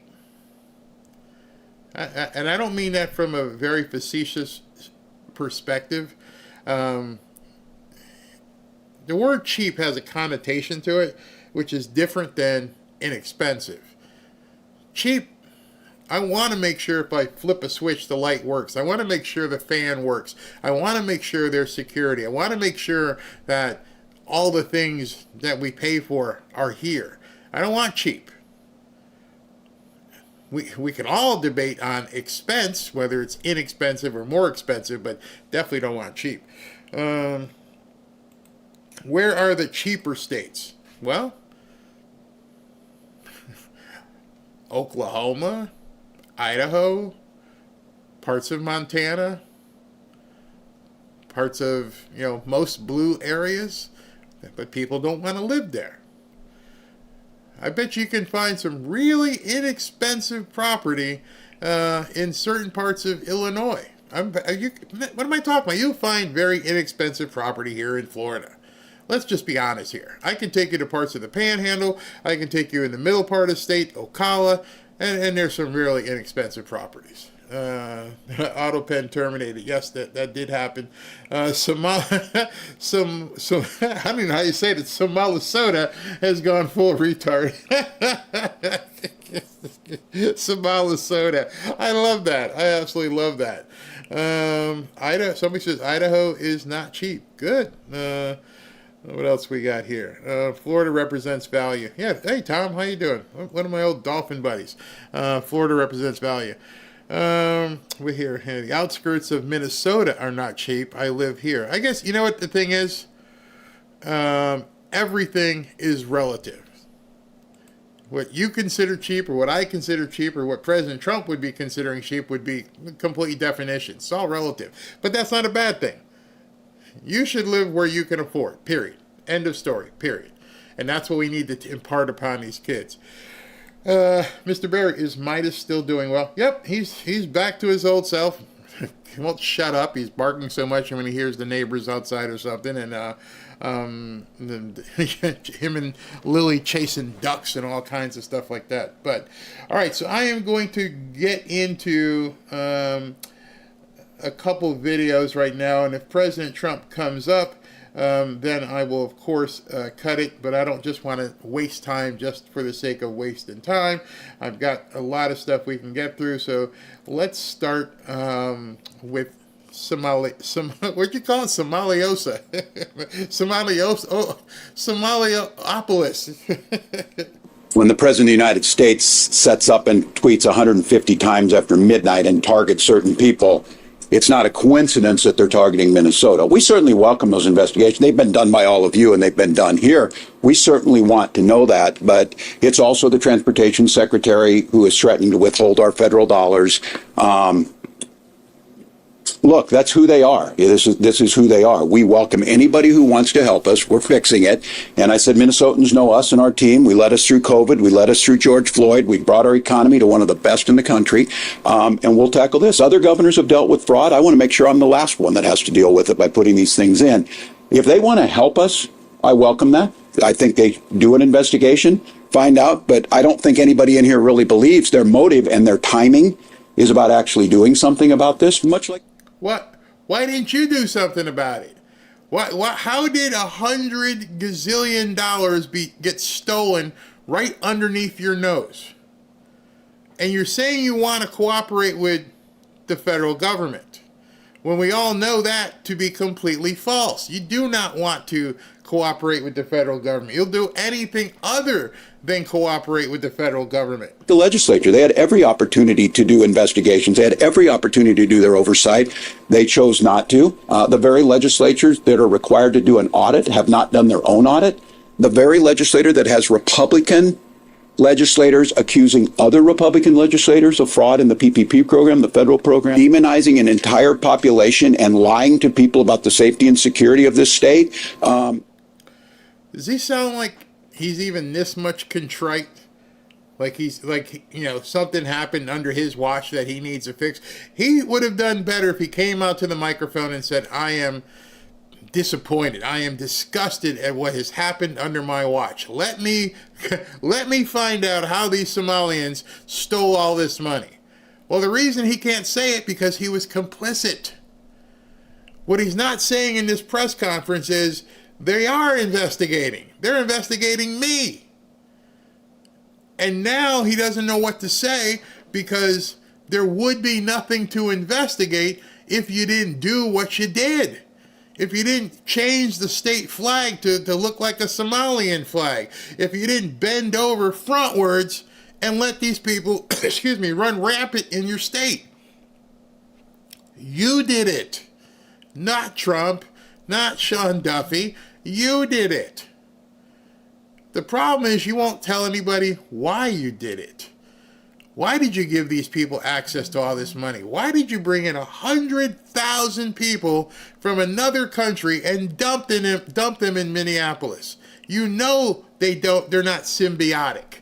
You know it's not going to work.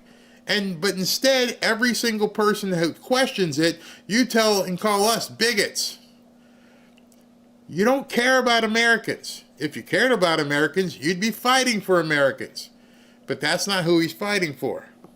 Is beneath that. And I will just add, as a teacher and as a parent, the absolutely pathetic usage of a slur, not to me, I don't care what he calls me many things, but don't think that doesn't hurt our children, don't think it doesn't hurt people who are dealing with this. And this is... Jesus. When are we going to get away from amplifying or feigning offense? He called you a name. Now we have an R word that is there. He called you retarded. My gosh, what happened? How did we get here where everybody like, oh yeah, it's awful what he said. It's going to hurt our children. Why would it hurt your children? We all grew up in the same time frame. Children could be brutal. Children could be vicious. But guess what? We're all still here. We all got into it when we were kids, and then in high school, I was bad. I used to tape up kids and stick them in lockers. I'm pretty sure there's nobody walking around right now going, oh my God, this guy Barry. I'm traumatized. Why can't people just have fun and understand if somebody calls you? How many names have you been called in your life? Do you shudder every time you hear it now? Even the N-word, for me, I don't care. I don't even know you.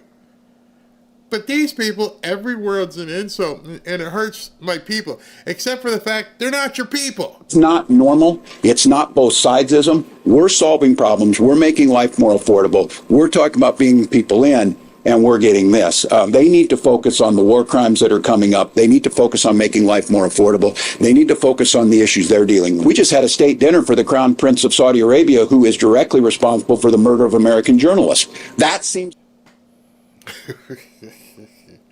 Oh, deflection, deflection, deflection. You have 100,000 people who are not supposed to be here, and you can't even address that. You can't even can we focus on that one problem? Can we focus on the fact that you brought all these people in who are doing nothing productive for America? Nope, it's everybody else's fault. To me, to be something Republicans should be concerned about, because that is factual based and researched and verified. That's a little different than this speculation. This is Hennepin County Attorney Mary Moriarty. There are reports that the Trump administration is planning to send ICE agents here to the Twin Cities to target our neighbors of Somali descent. This is part of a recent pattern to single out our Somali community members. So this woman is making a video because she's concerned about the Somali community that's not supposed to even be there. I feel like these people are putting up hostage videos. What is wrong? Are you not looking at other crime? Are these people, you built a wall around them? Why? Why is it causing so much consternation that you have to come out there and make videos complaining about, after your governor said bring people in for investigation, just don't investigate these people. We don't want you looking into the Somalis, but that's where the problem is. This is rooted in the idea that if they spew hatred, it will divide us. But we won't let that happen. There are no roving gangs of Somali people in this community harassed. You sure about that? I'm just saying. Are you sure about that? Because many of us have seen the videos. Can't show them here, but we indeed have seen the videos of them chasing people around. There have been reporters who went into these neighborhoods and were chased with guns. But this woman decides she's going to make a video and look into a camera as an officer of the court in Minnesota and lie. Not knowing how easy it is for us to all find out what's going on in little Somalia. And by the way, why do they always look like that? I mean, I'm not Brad Pitt, but do you guys go to some sort of factory? Is there some factory they all go to and say, can you give me the libnut look? I really want to look like a libtard. And what do I need to do? I need to cut my hair a certain way and put on these funky glasses. Okay, it works. And also, I also have to have a certain affliction. In threatening, doing anything to any of our community members. And let me repeat that again, because I've heard this often. There are no roving gangs of Somalis targeting or harassing or doing anything inappropriate to any community members. Those are simply... Anything. I guess she didn't think that video would be seen by anybody. There's nobody out, there's no Somalis doing anything. Anything at all. They're just the greatest people in the world, except they're stealing hundreds of billions of dollars. But they're just the best people. Oh, yeah, okay. Lies. It is not true. Our office at the Hennepin County Attorney's Office here will not assist in any way, shape, or form in any of these ICE raids. I guess she didn't see Tim Walz's press conference. You're going to cooperate with the federal government. We welcome the federal government for investigations. Except don't bother us about these people. I didn't know that his request had an asterisk. Come in, do all your investigation, but guess what? We're not going to cooperate if you're talking about the Somalians. They're a separate class of person here. These Americans, you can go ahead and look at them all you want. You just don't go looking into anything with the Somalians. She just said that, not me. From our small business owners to our healthcare workers, to our Lyft and Uber drivers, to children growing up in Cedar Riverside and families shopping at the Carmel Mall, our Somali community members are what makes Minneapolis one of the finest places in the world to live. With a straight face. She's reading from the teleprompter. Somebody put this hostage video together. Get out there and say this is one of the best places to live. Do it. I can't do it. If I do it, people are going to know I'm lying. They've seen the videos. They've lost their cats and their dogs. We will not let Trump's hatred divide us. We will stand side by side with our Somali community members. Meanwhile, a fifth person charged in what prosecutors call an unprecedented attack on our justice system is now pleading guilty. 43-year-old Saeed Farah pleaded guilty today for his role in the scheme to bribe a Feeding Our Future juror. Court documents show he helped.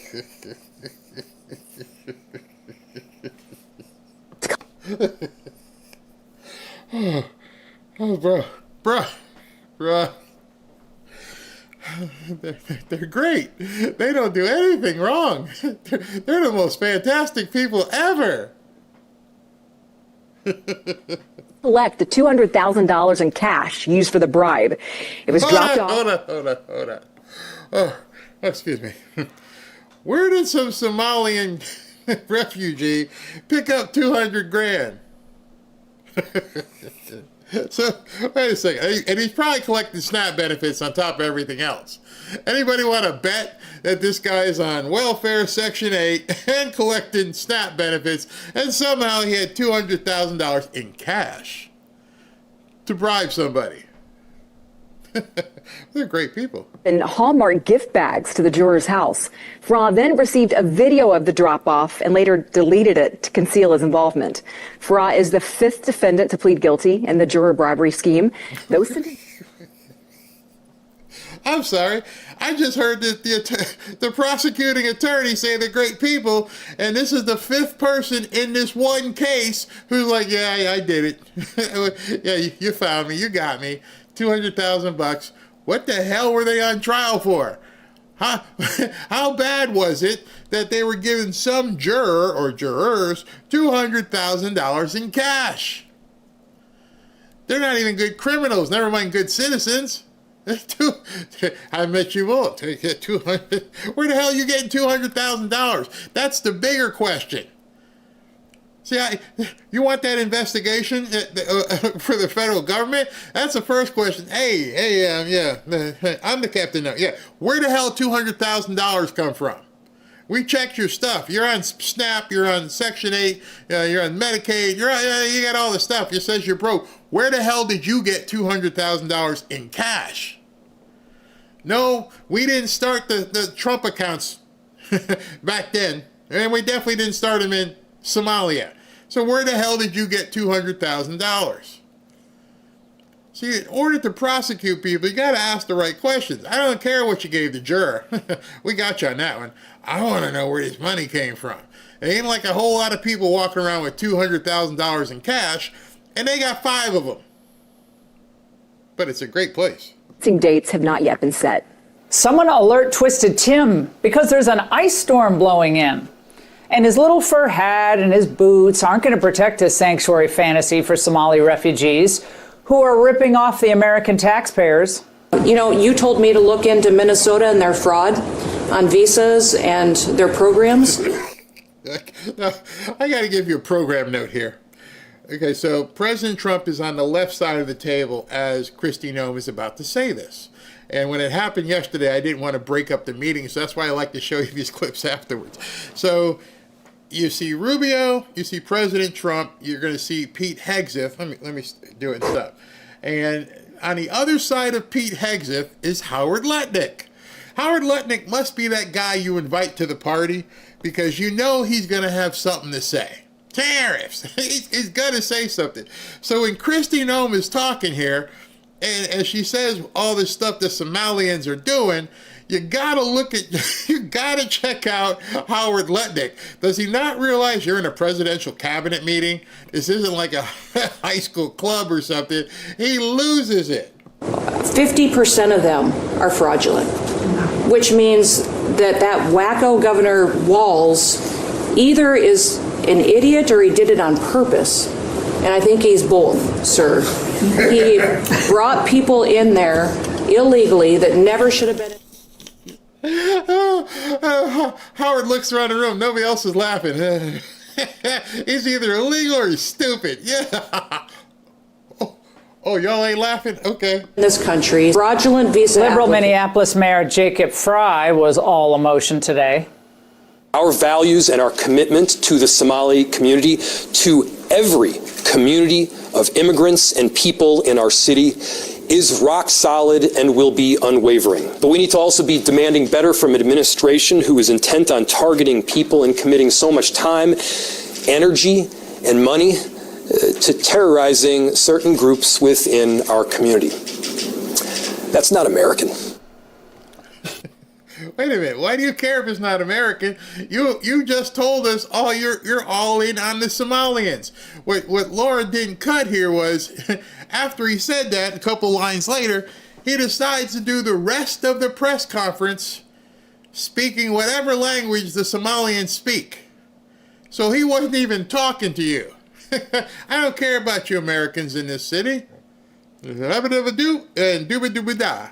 And albi-dabi abaduba. And he starts speaking Somalianish, whatever that is. I don't think it, dude, you're underscoring what President Trump said. You're definitely underscoring what Andrew Dice Clay said. If you don't know the language, get the... Always protecting the fraudsters. Joining us now, Border Czar Tom Homan. Tom, this is amazing, right? We have American taxpayers, including Minnesotans, being ripped off billions of dollars sent to Al-Shabaab and a terrorist organization in Somalia. Okay. Billions. Never mind paying $200,000 to bribe a juror. These great people are spending billions and stealing it. And Tim Waltz and the prosecuting attorney general, whatever she is, they're just the best people. Maybe you should have said some of them. I mean, there might be a few that are like, on the up and up, but just putting a blanket around them, they're all fantastic. First of all, how many of them are supposed to be here? Get that number and start shrinking it. And so you saw the attorney general, you saw the mayor, and you see the governor, and they're all bending over for the Somalian bunch of people, the 100,000 they brought in. Doesn't anybody ever sit back and go, what? Why? Why is it so important? Why do these people care so much that the newcomers are taken care of? Well, you know why. All these other fraud schemes, autistic children, and Jacob Fry's worried about protecting the immigrant communities.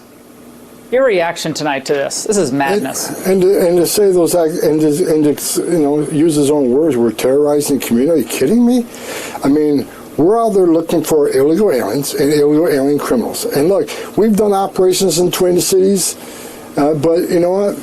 The uncoverings of criminal activity that Secretary Noem just talked about just elevated their priority status. So yes, there's going to be an increase of activity up there, and we're going to hold people accountable. We're going to enforce the law without apology.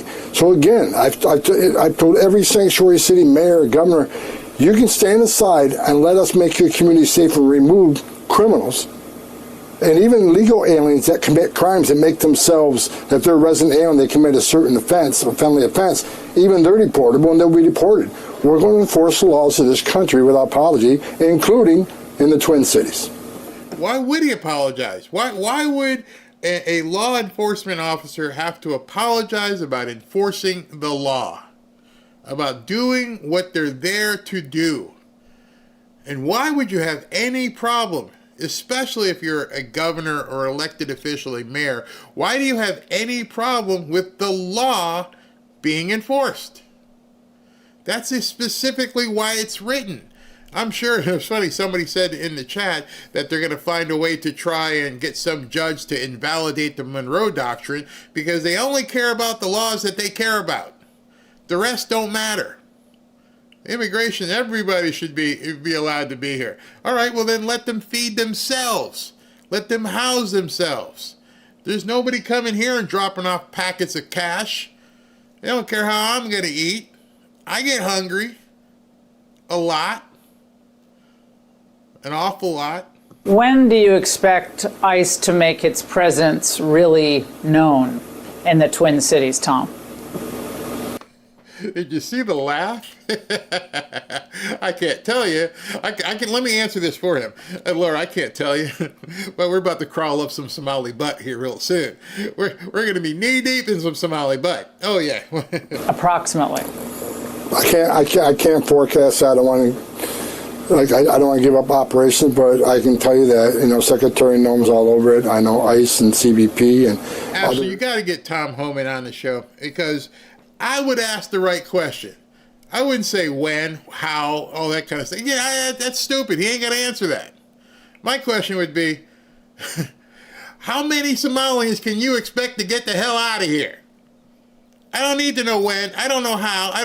Don't give me anything operationally. How much Somali butt are you tossing out of this country? That's what we want to know. That's a different question, Laura. Well, I like your show, but you got to ask the right question. And when you get these Somalians out of here, are you going to make sure they don't come back? Yeah. What are you going to do to the court? What are you going to do to the judge when a judge says you got to leave the Somalians alone? That's what we want to know. Tell me that. Tell me these judges don't matter. Tell me these judges are full of crap. That's what I want to know. Federal agencies, the FBI, DEA, ATF. President Trump's been a genius on this.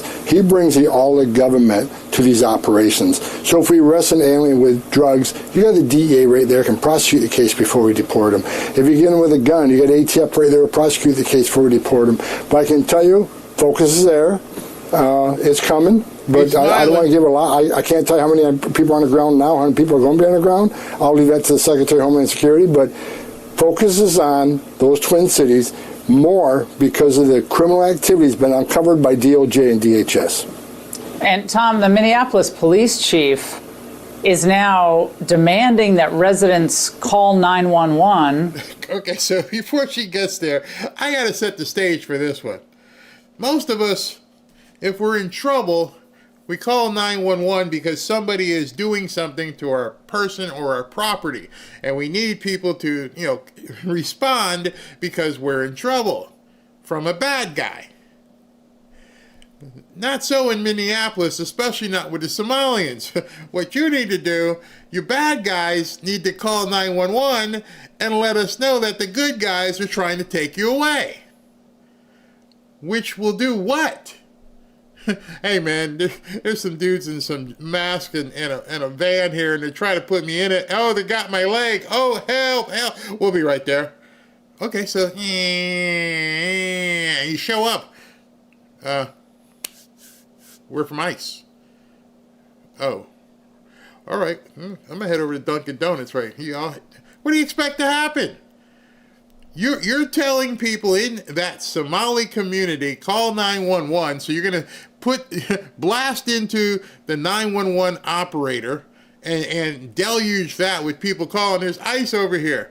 And you're going to dispatch some police officers, right? Yeah, okay. And they're going to run right over there, and they're going to see other federal law officers, and they're going to do what? Please film that, because you're nothing. You're lying to the Somalians. You are not going to put your hands on law enforcement officers, the good guys, and you're gonna, man, make that happen. I couldn't wait to see that video.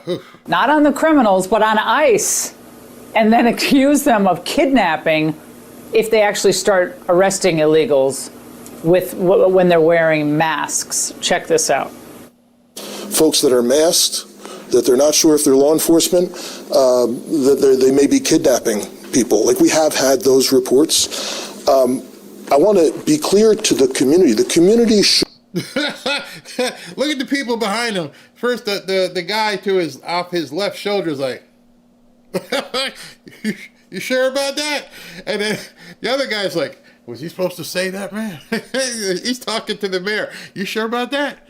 What's he saying? Have we got those kind of calls? People are going to check. People are now going to like, hey, can we scrub the 911 calls? We need a FOIA. I need a FOIA request. FOIA request on aisle 1.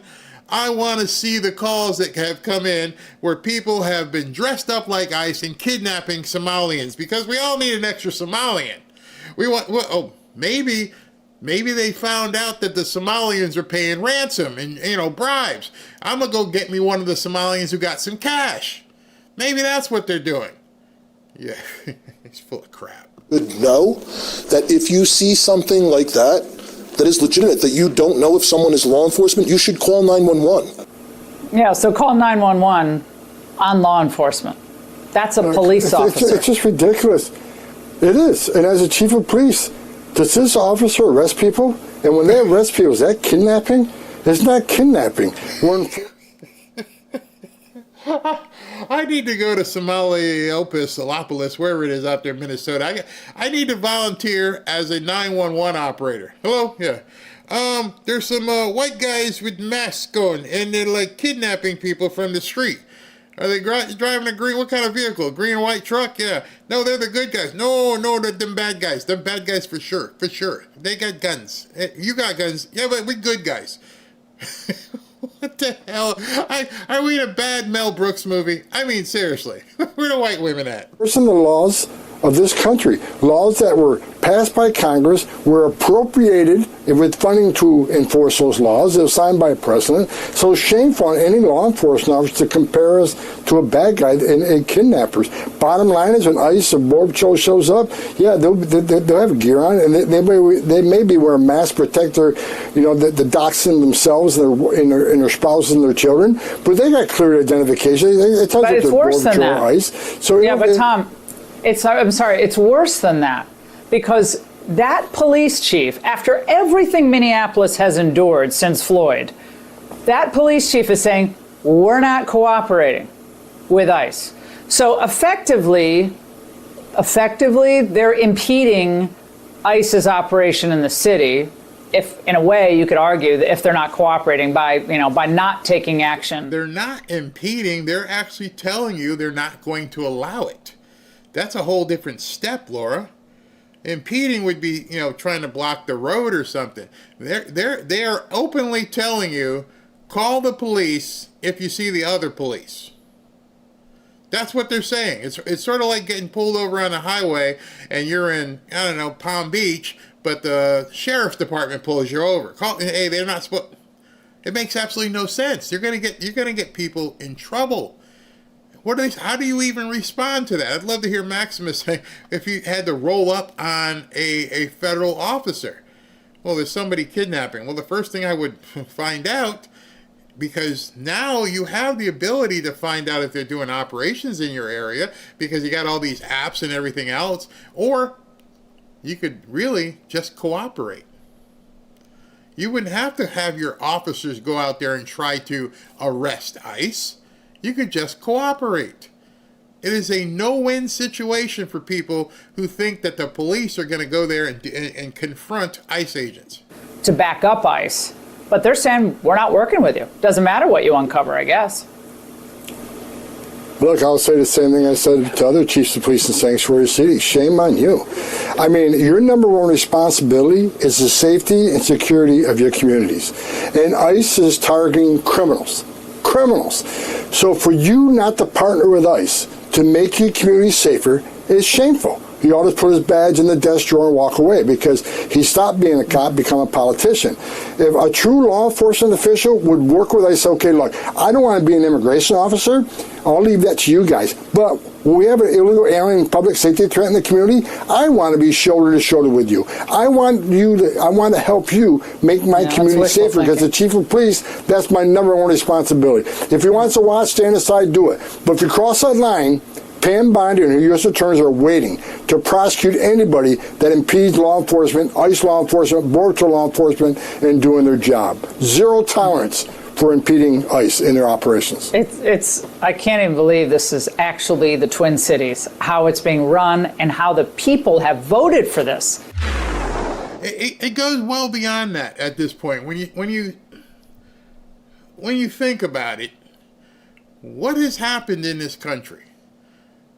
Did it start with Obama? Did it accelerate under Biden to the point where you have grown men and women who were elected and were sworn in to do a job that the constituents expected them to do, to where now they're openly saying, like last night, the candidate who was running against the Republican, I hate Nashville. I hate everything it stands for. The country music makes me puke. I hate it. And she almost won. We're in big, big trouble that only standing behind President Trump is going to make it work, because it's falling apart across the country. They have now openly, as I would say, declared war on America. You can't do what the woman in Tennessee did, or see what the woman in Tennessee did, without completely understanding where we are.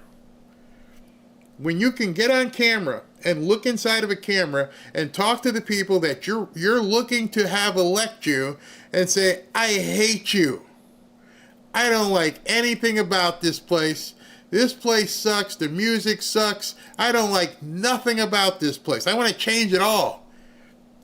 And you still get that many votes? Either there was still significant cheating, or we have a toxic virus in this country where people can stand up and say that openly. Now, wait till you see what happens in future elections. If you don't have to wear the veil anymore, if you could do that in Nashville, imagine what some of these blue cities are going to be like. I hate these people.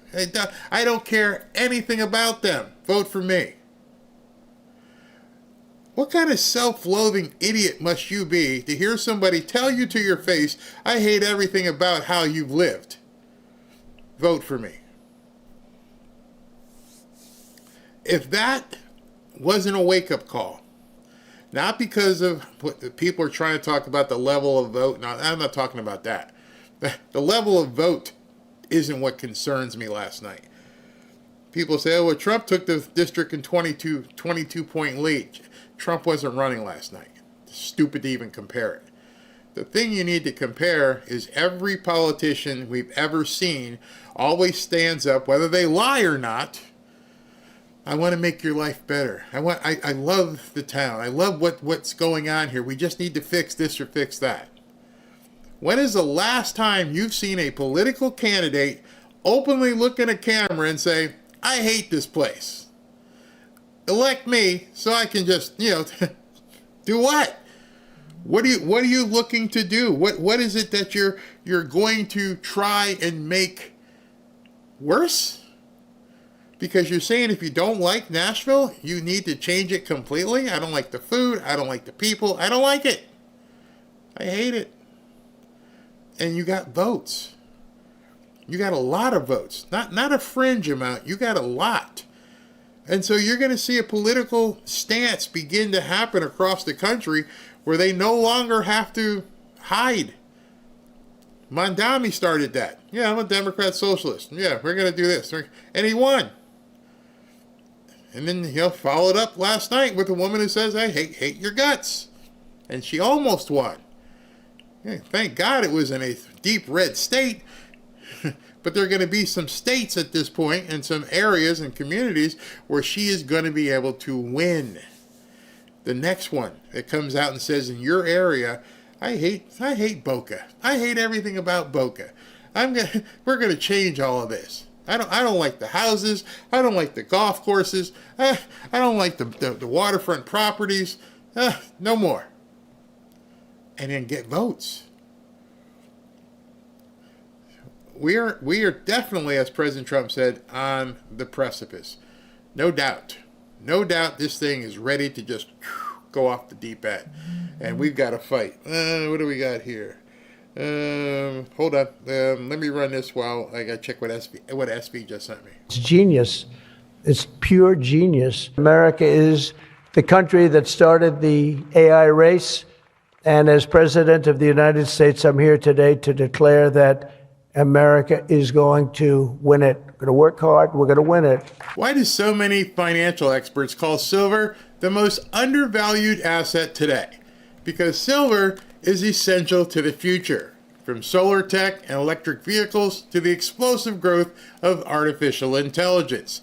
Demand is rising fast, and yet silver is still trading at a bargain. With billions pouring into AI, silver prices have only one place to go, and that's up. In fact, silver may be the most overlooked asset class in financial planning. The opportunity for silver is well documented. The market for silver could double or even triple by 2026. You see, I believe in hard assets like this bar of silver. You can hold it in your hand, You can put it in your IRA. You can put it in your home safe. And relative to gold, it's very affordable. That's why I urge you to call my friends at Lear Capital and get their free report, The AI Revolution, and see why silver prices could be set to soar. Call 800-601-5430 or go to learberry.com. But don't wait. We all know. We've seen it. The government can print lots and lots of dollars, but they can't print silver. So sometimes Ashley and SV send me videos, and while I'm running a spot, I have to look, and it doesn't make any sense, the libtards.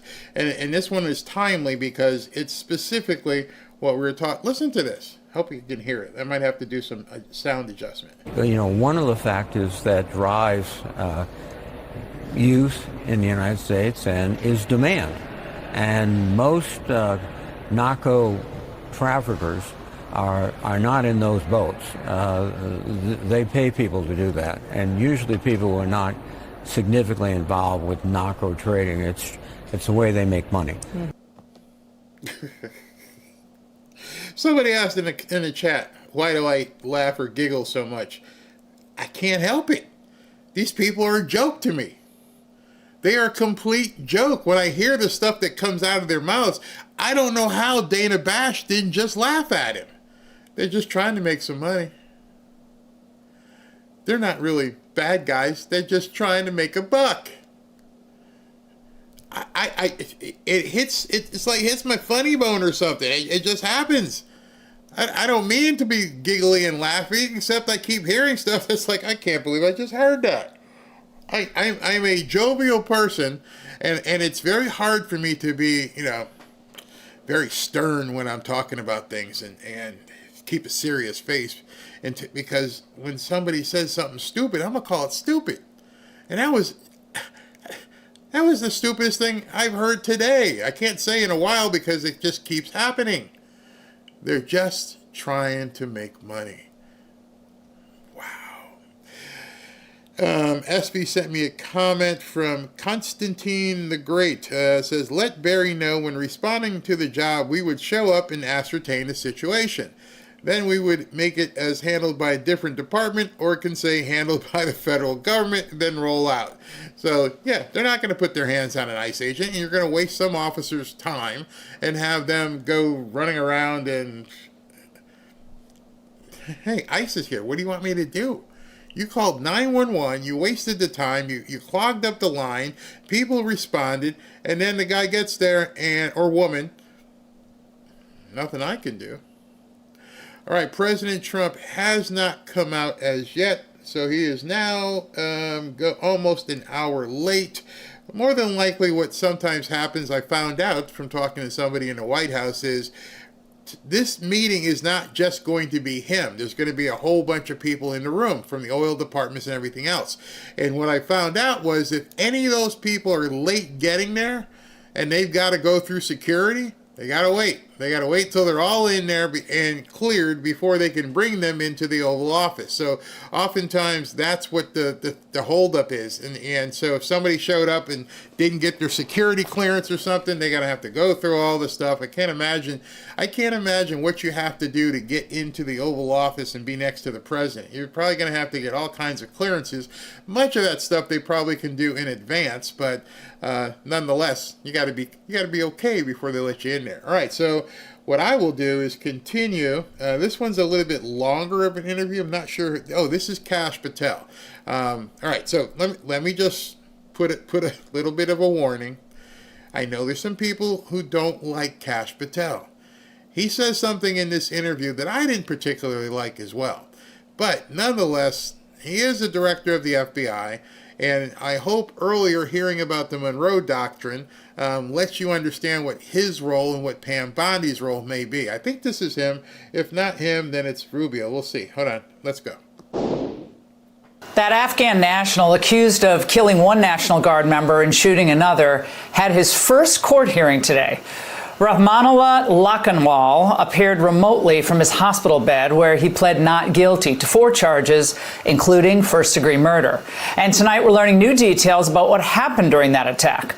One National Guard member on the scene says Lakhanwal screamed Allahu Akbar as he was shooting, and that he chased and shot at another guardsman. One finally shot the gunman, getting him down on the ground, but Lakhanwal tried to reload. That's when National Guard members and Secret Service were able to finally subdue him. We're also getting some positive news on Andrew Wolf, one of the guardsmen shot. We have one young man who's fighting for his life. He's fighting very hard. I think he's probably doing better than anybody. They said he didn't have a chance. I'll tell you, the one who said he's going to live is his mother. Spoke to his mother. Sir, he's going to live. She was like so positive. It was incredible. Here to discuss is FBI Director Kash Patel. Mr. Director, thank you very much for joining us tonight. Where does this investigation tonight stand? Well, first and foremost, our prayers to the family of the fallen soldier and our prayers to the family of hopefully this individual who continues to recover. This is a sprawling international terrorism investigation that the FBI is leading out on, and we are making sure to work with our interagency partners, and I've already issued dozens of pieces of legal processes, dozens of devices, already hit 2 houses and interviewed many individuals associated with the subject, and that investigation is going to continue on to anyone and everyone this person ever spoke to. We're not going to leave any stone unturned. We're going to collect the evidence. We're going to hand it off to our partners at DOJ and make sure he's prosecuted to the full extent of the law, and anyone else that was responsible for this vicious, heinous attack will be held to the same account. Now, today, the DHS Secretary Noem suggested that the suspect was radicalized here in the United States. What more can you tell us? Because that's what our viewers want to learn a lot about. Yes, and we'll speak to that publicly in our documents in court. That is a very much ongoing piece of our investigation, where and how he was radicalized. Breaking news into the Fanfare newsfeed. And we're working with our partners at DHS and everywhere else. Today, Venezuela announcing it will now resume accepting deportation flights from the United States at President Trump's demand. The people, they were blowing up the boat. If those darn people just wouldn't cling to the wreckage, they would be fine.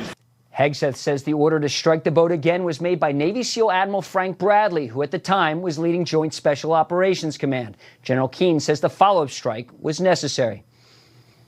In this case, the boat and the cargo needed to be destroyed and the terrorists eliminated. And given the fact the terrorists weren't eliminated, it's well within that commander's authority to finish and eliminate the mission that he was assigned.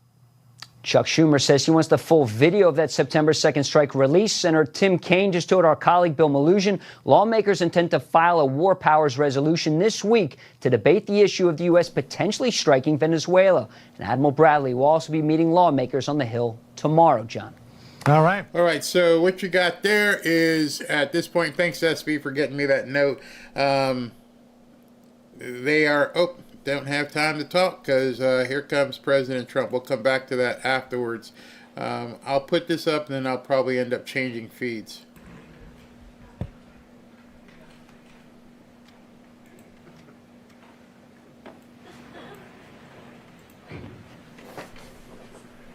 Hello, everybody.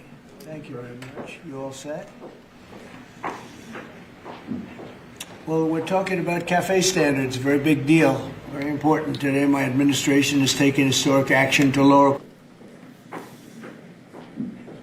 Well, we're talking about cafe standards, a very big deal, very important today. My administration has taken historic action to lower costs for American consumers, protect American auto jobs, and make buying a car much more affordable for countless American families and also safer.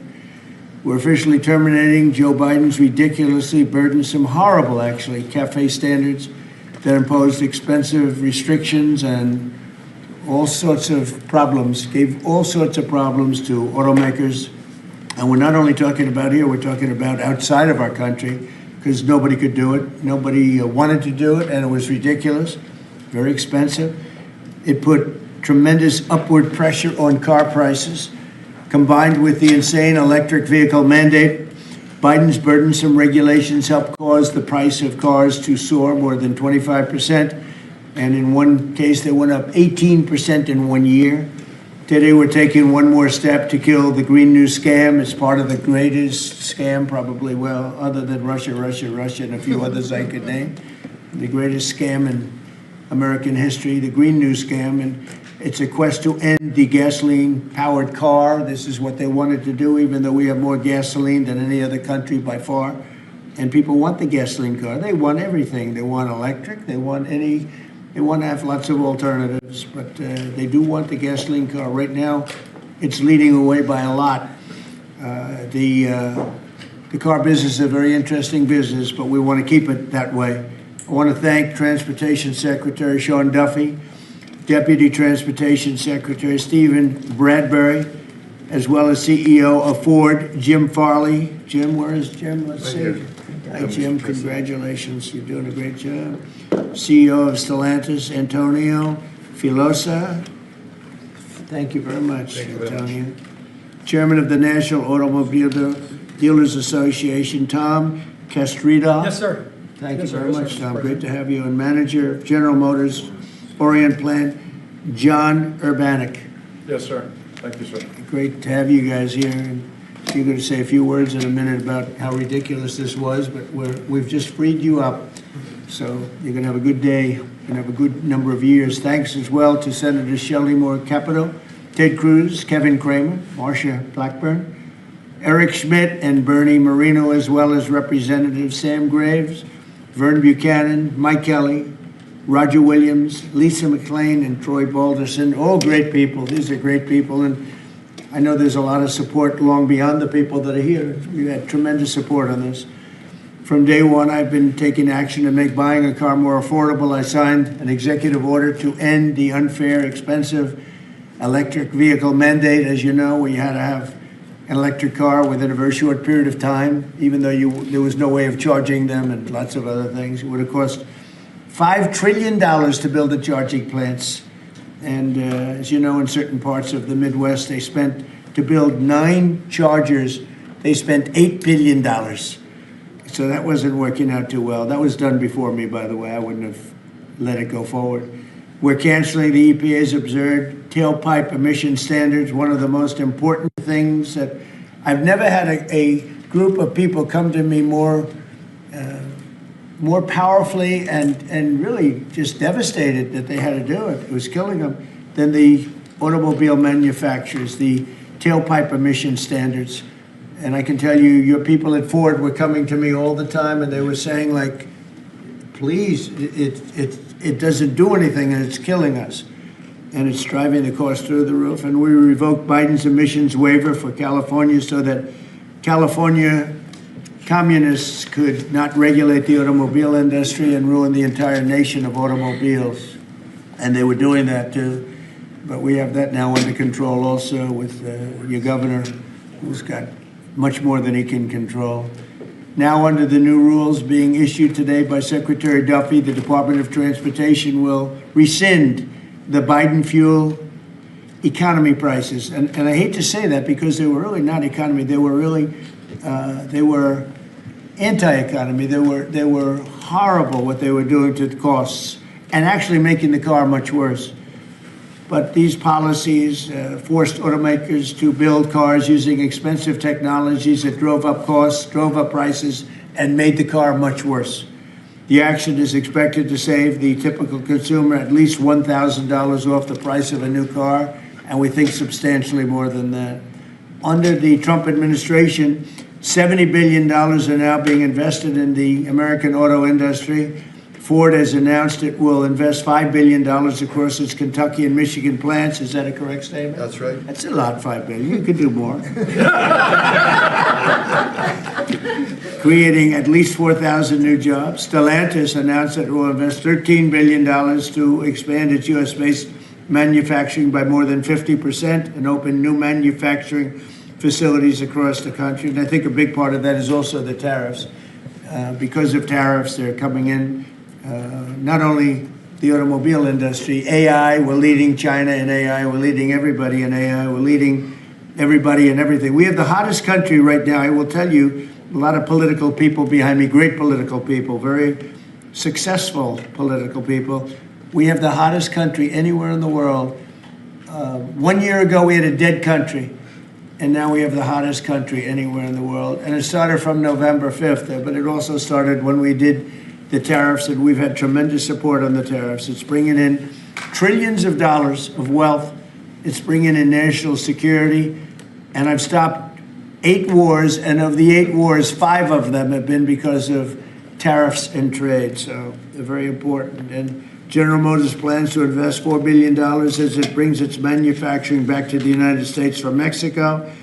After falling by 5% under Biden, U.S. auto production has surged by 10% so far this year. You know, I won the auto workers vote, but now even the head of the auto workers said Trump is the greatest president we've ever seen. And he happens to be right about that. But we're protecting our auto workers, and we're making it easier for every family to afford high-quality cars. In other words, we're bringing automobiles back and the manufacturing of automobiles back into this country. We lost 52% over the years, 52% of our automobile manufacturing. You see it, closed factories all over the place. Now they're all opening up.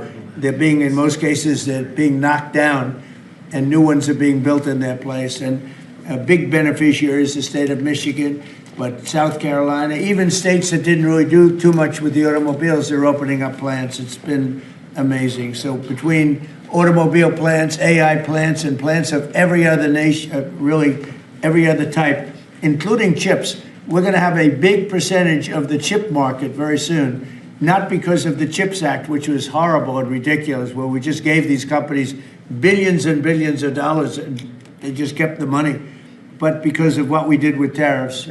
They have to build here, otherwise they're going to have to pay tariffs. They won't be able to do business in the United States. And we're going to have a big percentage of the chip industry. As of about a year ago, 2 years ago, we had none.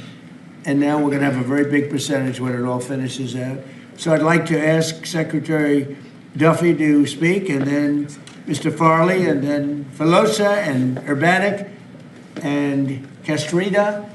And also we're going to ask some of our political leaders to speak, because let me tell you, they went out of their way. This was not easy. People were brainwashed. This is a green new scam. And people were paying too much for a car that didn't work as well.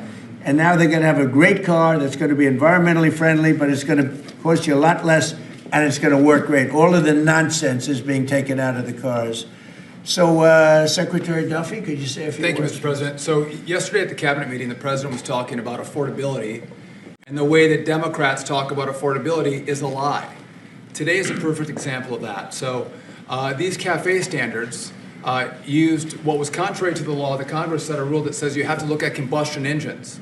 Biden and Buttigieg actually did an analysis using... Buttigieg, I'm sorry. Buttigieg used EVs and hybrids to come up with a 62 mile an hour per gallon standard, which I think the car companies will tell you is completely unattainable.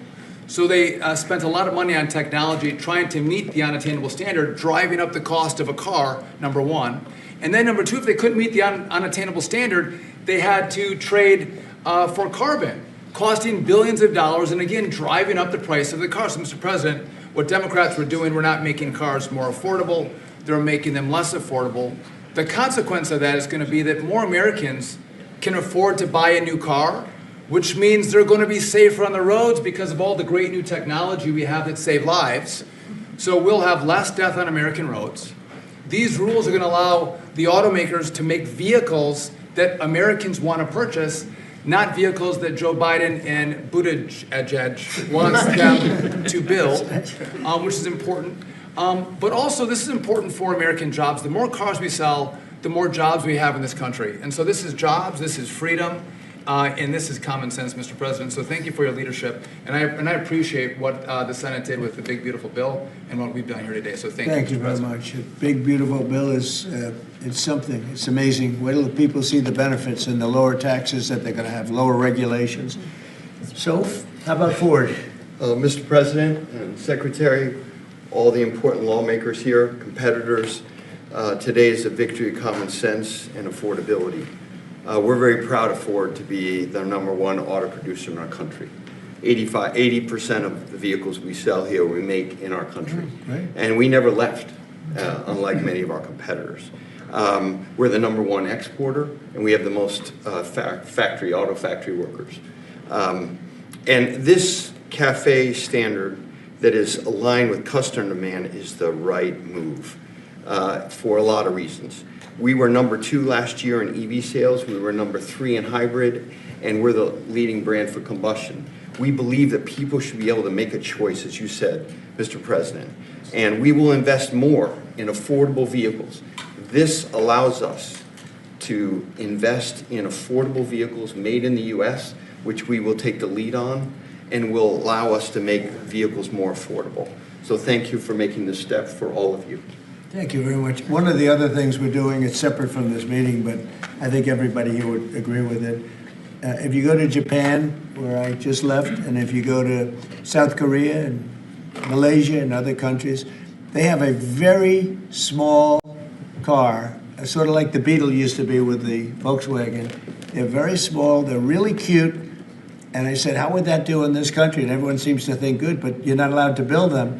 And I've authorized the secretary to immediately approve the production of those cars. So you'll be able to buy, they really are, they're actually, some of them are really beautiful, actually. If you take a look, Honda, some of the Japanese companies do a beautiful job. But we're not allowed to make them in this country. And I think you're going to do very well with those cars. So we're going to approve those cars. Would you like to say something about that? Well, no, just that he never stops working, so even when he's on Asian time, he's calling me at midnight in the States. But he gave me the directive to clear the regulations on this, which we have. And so if Toyota or any other company wants to make smaller, more affordable cars, fuel efficient, we have cleared the deck so they can make them in America and sell them in America. They're really nice and less expensive. And it really gives people a chance to have a car, have a brand new car as opposed to a car that maybe isn't so great. And so you car companies start thinking about that. I think it's going to be a tremendous market. Please, would you like to say something? Thank you, Mr. President. It's a great day for us at Stellantis today, because it's the day where we see CAFE regulation reconciled with real customers' demand. That's why at Stellantis we decided to invest through Jeep, Ram, Dodge, and Chrysler, $13 billion in the next 4 years, increasing production by 50%, delivering to the market 5 new vehicles, and creating 5,000 additional jobs. That's because we believe in what you, Secretary Duffy, and all your team is doing in this country. We believe in growth, and we are ready to invest even more. So thank you very much. Thank you very much also for this great news of the K cars, which we are very interested in, and we are very looking forward to work with Secretary Duffy, your team, in the future for the next steps. Thank you very much. We'll get ready for those cars because we've already cleared the way. You can start right away. We will. Thank you very much, Mr. President. Thank you very much. Please. Mr. President, thank you so much for having me. Thank you very much. We support your leadership for this issue that is so important to the auto industry. I'm here representing the hard-working men and women of Orion Assembly in Michigan. Right. The facility, our manufacturing facility there, is currently going through a retool so that we can build additional U.S. manufactured pickup trucks and full-size sport utilities for our customers, and we're so excited about that. And thank you for your support. Secretary Duffy, thank you as well. And this is largely coming in because of the tariff situation. We're taking in trillions of dollars, actually, trillions, and we have so many other advantages. But these great companies are coming back to the United States. They left the United States. If somebody was sitting behind this desk that knew what they were doing, that wouldn't have happened. They would have said, well, you can sell your car here, but we're going to put 100% tariff. And you would have never had the auto industry leave. Again, we lost more than 50% of our auto industry. And now it's all coming back. And I think it's coming back. Ultimately, it's going to be bigger. I believe it's going to be bigger than it was before, actually. But it's an honor to have you here. And please, would you like to say something? President, thank you very much. Tom Castrator, sir. I'm the chairman of National Automobile Dealers that represent 18,000 dealers in the country, along with 3,000 heavy-duty truck dealers. And what the actions that you've done as the president and your administration is definitely going to save our customers money. And you made your promises that let the consumer buy what they want, sir, and you delivered on that. And the other thing that you delivered was your promise in the big, beautiful bill the tax deduction on loans that had gone away some years back. Right. And now that makes it affordable for our buyers that can save money through that loan of the tax, anywhere from several hundred to several thousand. So again, sir, on behalf of all the dealers and our customers, we appreciate what you and your administration have done, and of course our legislative support as well, Mr. President. Thank you. That's very nice, and I'm glad you brought that up. We're allowing people to deduct. So if you go out and buy a car, and this is for middle income, but for lower income, no matter what, they never really had deductions. You know, rich people like deductions, but middle income people would never really afford deductions, which is very unfair. You borrow money to buy a car, you're allowed to deduct the interest from your income tax. And I think that's going to be one of the most, in terms of your industry, I think it's going to be the biggest thing that we're talking about, maybe even bigger than CAFE standards. People are going to be able to borrow money, deduct it, so it's going to cost them essentially half. And it'll help. Yes, sir. I think it's going to be a tremendous factory. They've never had a chance to do that before. And that's all done. That's all in the great, big, beautiful bill. So it's really terrific. I'd like to ask a couple of our political leaders to say, because you guys have done an amazing job. This was something that was going to be very tough. We had to fight lunatics to get it done, and they had no answers. You know, it's you just present them with the facts, and they just say, well, we're just not going to vote for it. They couldn't talk about it, but they didn't want to vote. I see Mike Kelly, my friend back there, has been with me from day one, right? Yep. What do you have to say, Mike? Well, you know what? I think you hit the key. Everybody's talking about the same thing. In America, look at the way they like each other. You can see there's no hatred between these two guys. No, as long as I beat his price, we're friends. No, you hit it nail on the head. The American people have always been able to choose what they want to buy. Right. They don't want to be taken out of a market by people who, quite frankly, don't even drive their own car, and saying this is the way you've got to go going into the future. And say, well, you may say that, but you're not in the market. You have no idea. And I know the business we're in. At the end of the day, if you were there with me, I'd say, oh, so Mr. President, other than price, what's keeping you from taking the car home today? It's always price. Yeah. And the fact that we can build a car that's affordable, that people want to buy, that's the key to it. What you've done is unlock the most ridiculous statute that ever came in with CAFE. It wasn't done by the Congress. It wasn't done. It was done by President Obama after the courts failed on it. So thank you for doing what you're doing. You're making America great again in every single way. Thank you. Thank you. It's going to be so big for the auto manufacturers. People aren't even going to believe the impact this has. You know, Mike used to come to my rallies all the time, and we'd have a rally, and it was like 0 degrees. It was freezing, everyone, and he'd sit there without a shirt on. And I didn't need that, you know. I didn't say it was pretty, but he would sit there in the cold, and he didn't mind it at all. I said, that's one tough cookie, right? You lit it up. We didn't need any heat. You were there. We had a good time. We had a lot of great rallies, We right? did. We did. Pennsylvania. Please, Mr. Congressman. Thank you, Mr. President. I represent the dealer body. I'm a dealer, and we got some other dealers in here, but this is huge for the dealer body, the local car dealer. We're going to be able to sell what the customer wants. The manufacturer's going to make what the customer wants. We've got all kinds of options to the big bill. It's going to enable people, as we talked about, to deduct payments and so forth. As we say in the business, they've never been cheaper than they are today, Mr. President. And it's going to be a great opportunity for the dealer body to sell what consumers want. And 99% of the businesses in America are small businesses. Many are car dealers, employ a lot of people. It's going to be a great year for us. We appreciate your leadership. And we appreciate, from a retail standpoint, we appreciate the manufacturers going to step up and build cars that customers want and that we want to sell. So thank you very much. It makes it a great country. He's also a very brave congressman because he was there on the baseball field that horrible day with Steve Scalise and some other people. He was hit.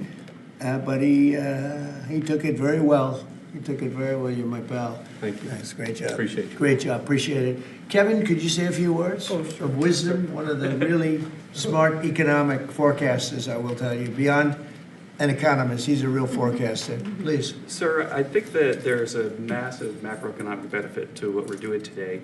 And the way to think about it is that the car that has the best gas mileage that you can buy that has only gasoline is a Honda that gets about 36 miles per gallon. Joe Biden wanted to make every car on average be above 50.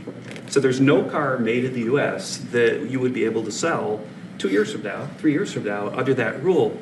Because what he wanted to do was make everybody have an electric car, as you know.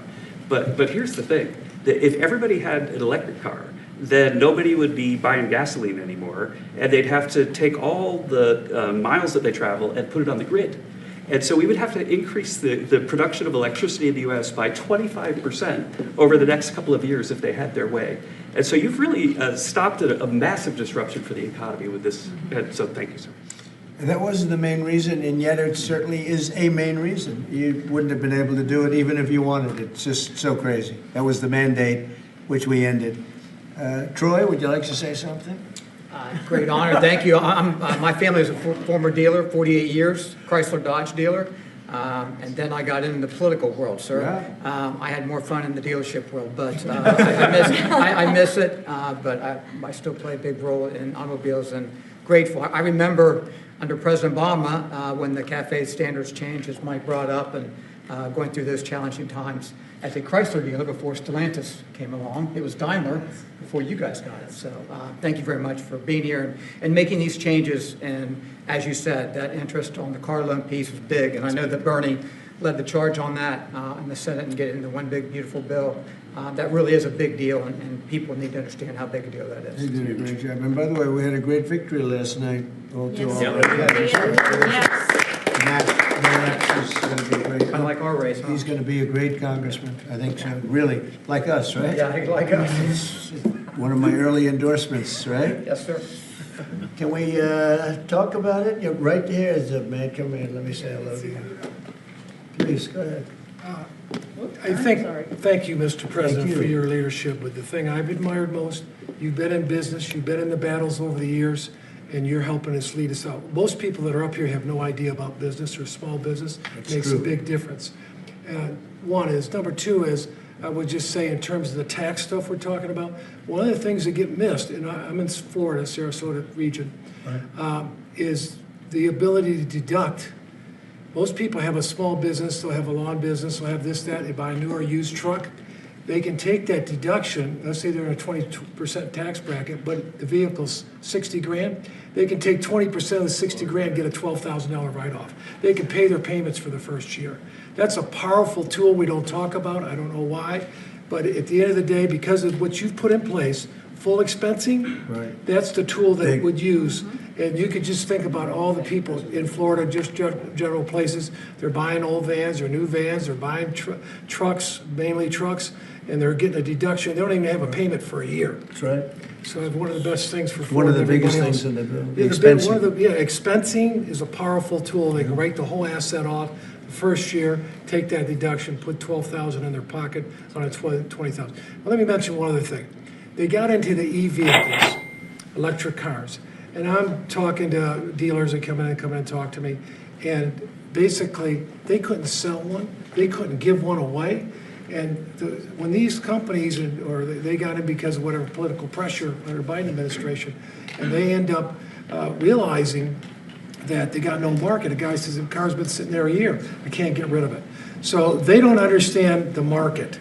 The people produce the vehicles, and that's made a big difference in your leadership. But thanks for what you're doing here today. It's big, it's huge, it'll make a big difference. $12,000 on a $60,000 vehicle up front, day one. Thank you. Thank you very much. Yeah. You know, we're just talking about something that's interesting. Ford would make, and I don't want to speak for Ford because we have one of the top people right here. Mr. President, it's fine if you want to talk about Ford. Ford would make numerous electric cars in order to sell one Ford 150. Because they'd make all their money with the 150. Yes. And they were willing to lose money on building 2 or 3 electric cars that they couldn't sell in order to make some money on the 150, because the 150 is a monster. I'll tell you what, that no matter where you go, they love that Ford 150. Yes. But isn't it a ridiculous model when you have to build 2 or 3 cars that you know you're not going to be selling or not be selling for much in order to really do something that you should have the right to do, which is make a car that you want to make? Yes. and that the market wants, right? So congratulations on the 150. Thank you. Best-selling vehicle in the United States.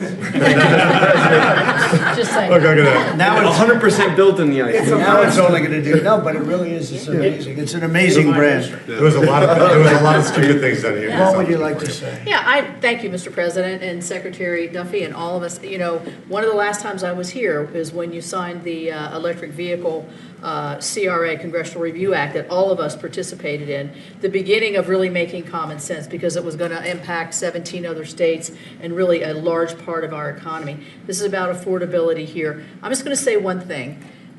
Well, maybe I already said one thing, so now I'm going to say two things.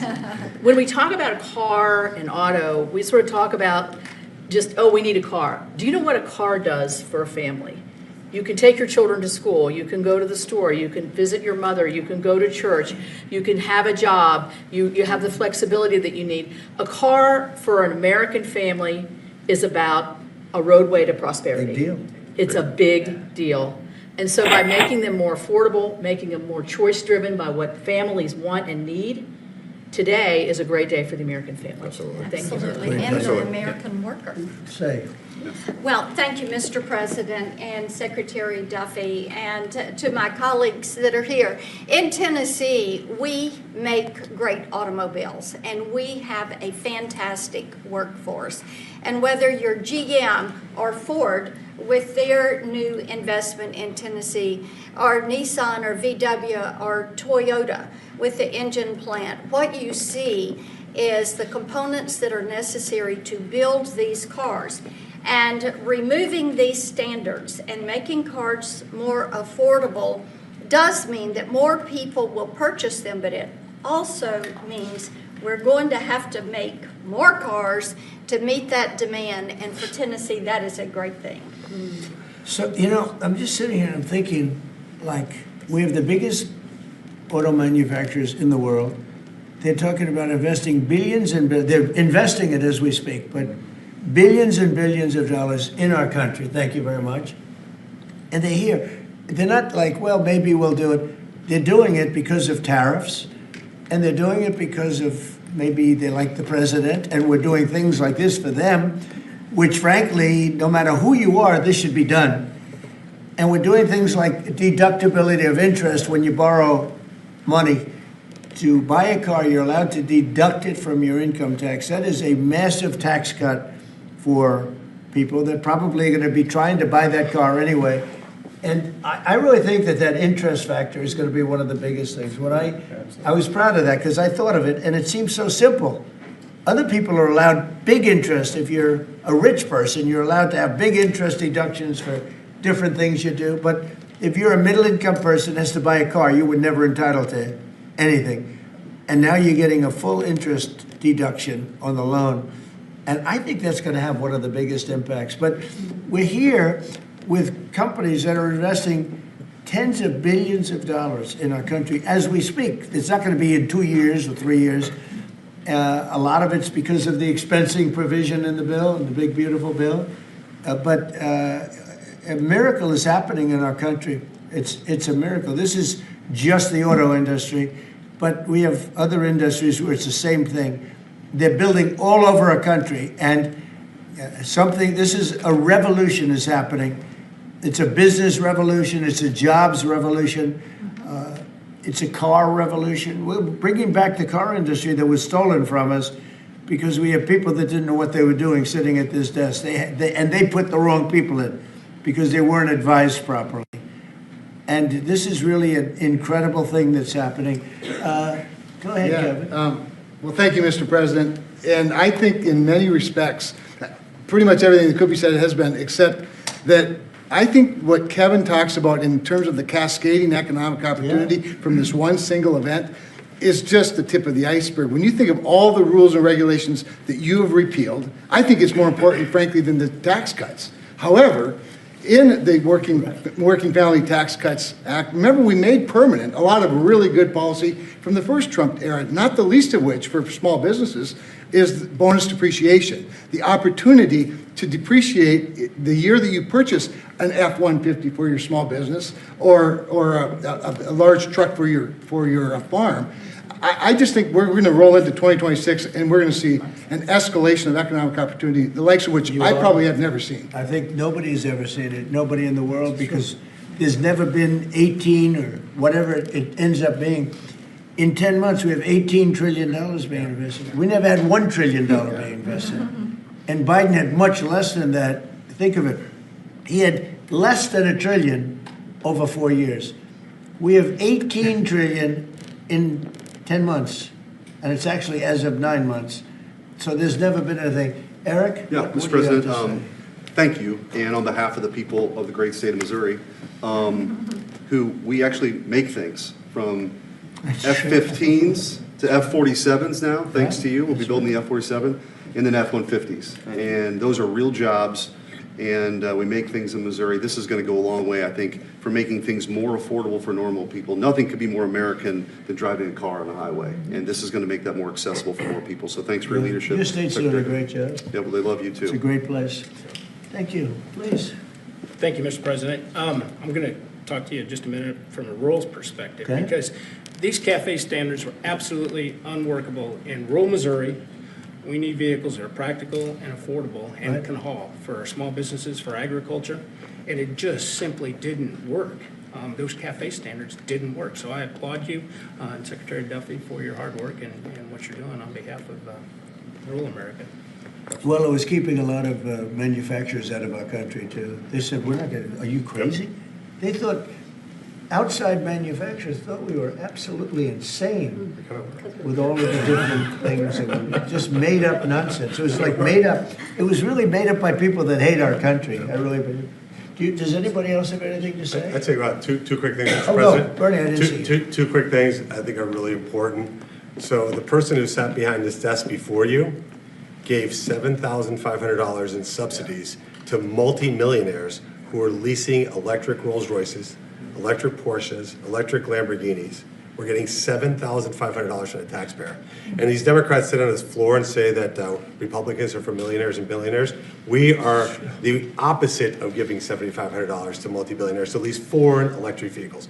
Number two, because of your policies, at the beginning of the year, 51% of the cars sold in America were made in America, 51%, before you got sworn in. Last month, that number was 57%. We moved it 6 points, which nobody thought would be possible in 4 years. We did it in 10 months. That's something that maybe the news should cover a little bit more. And we've driven down the price of automobiles. The car prices for consumers are down before you did. Just about everything is down. You know, this whole thing is, they use the word affordability. It's a Democrat hoax. They're the ones that drove the prices up. And all they do is say, affordability, and you're supposed to say, oh, that means they had low prices. No, we inherited the worst inflation in the history of our country. They say 48 years, but let's say that's history. I don't believe that. Biden had, because of his stupid ways and between his energy policies and his spending policies, we had the worst inflation in the history of our country. And now our prices are coming down. And they're coming down for cars, and they're coming down. I mean, did you hear yesterday when Chris Wright from Energy, the head of energy in our country, said there are now parts of our country, it's all happening, $1.99 for gasoline, a gallon. And we have it at $2.50, $2.60. It was at $5. And that's bigger than any tax cut we could give.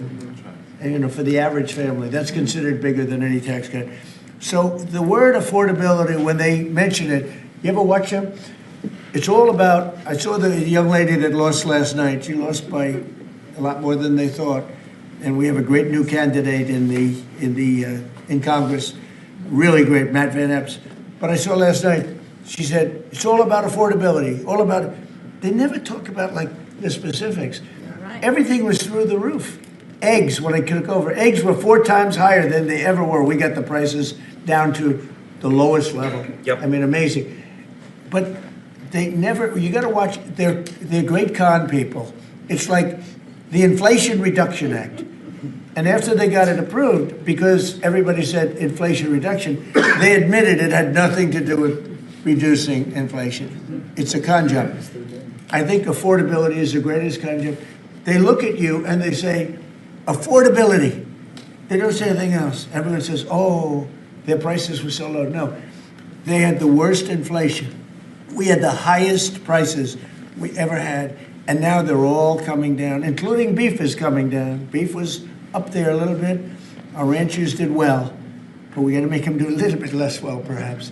But the beef is now coming down. Coffee is now coming down. It's all coming down. And it's a beautiful thing to see. But remember this, when they use the word affordability, they never say anything else. This election's about affordability, and then they go into the next subject. It's a con job.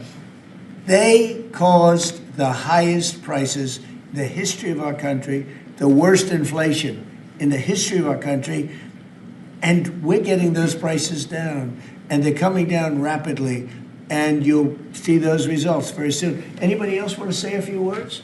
Oh, Ted, I can't believe it. I'm easy to miss. I didn't see. It's very rare that I would miss it. Go ahead, Ted. Well, Mr. President, I want to congratulate you on behalf of everyone here for the leadership that you're showing. And this is a victory today for consumers. This is a victory for affordability. Your critics like to say the word affordability. Under Joe Biden and the Democrats, they put mandate after mandate after mandate on cars and trucks, and they drove the price up thousands and thousands of dollars.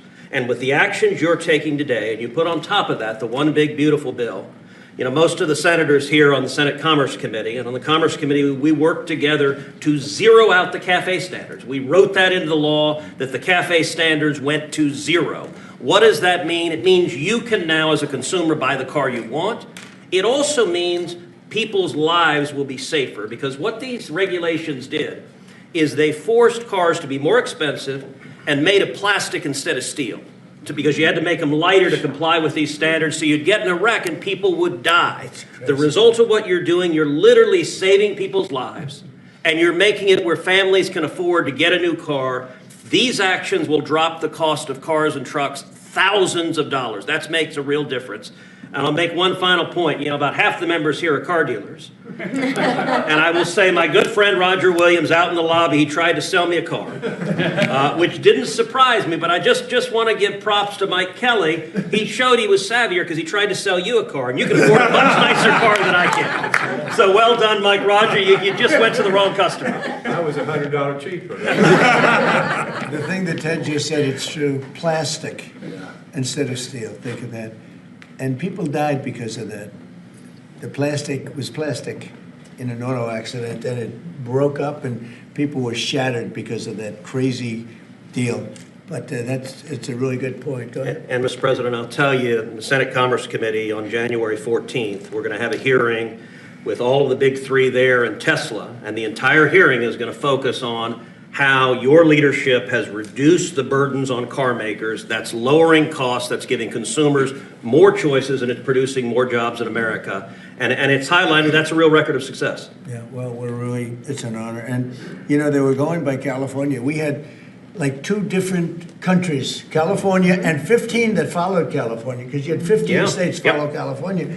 And the rules from California were just like everything else. That's why people are leaving. That's why it's such a mess. There's a state with such unbelievable potential, but what they did with the car industry is incredible. And that was, you know, the car companies didn't know what to do because they had 2 standards, and you can't build 2 different cars for the same country. And what we're doing today is very big. Would anybody like to say something? Would you like to say something, my friend? I just want to say thank you. Thank you.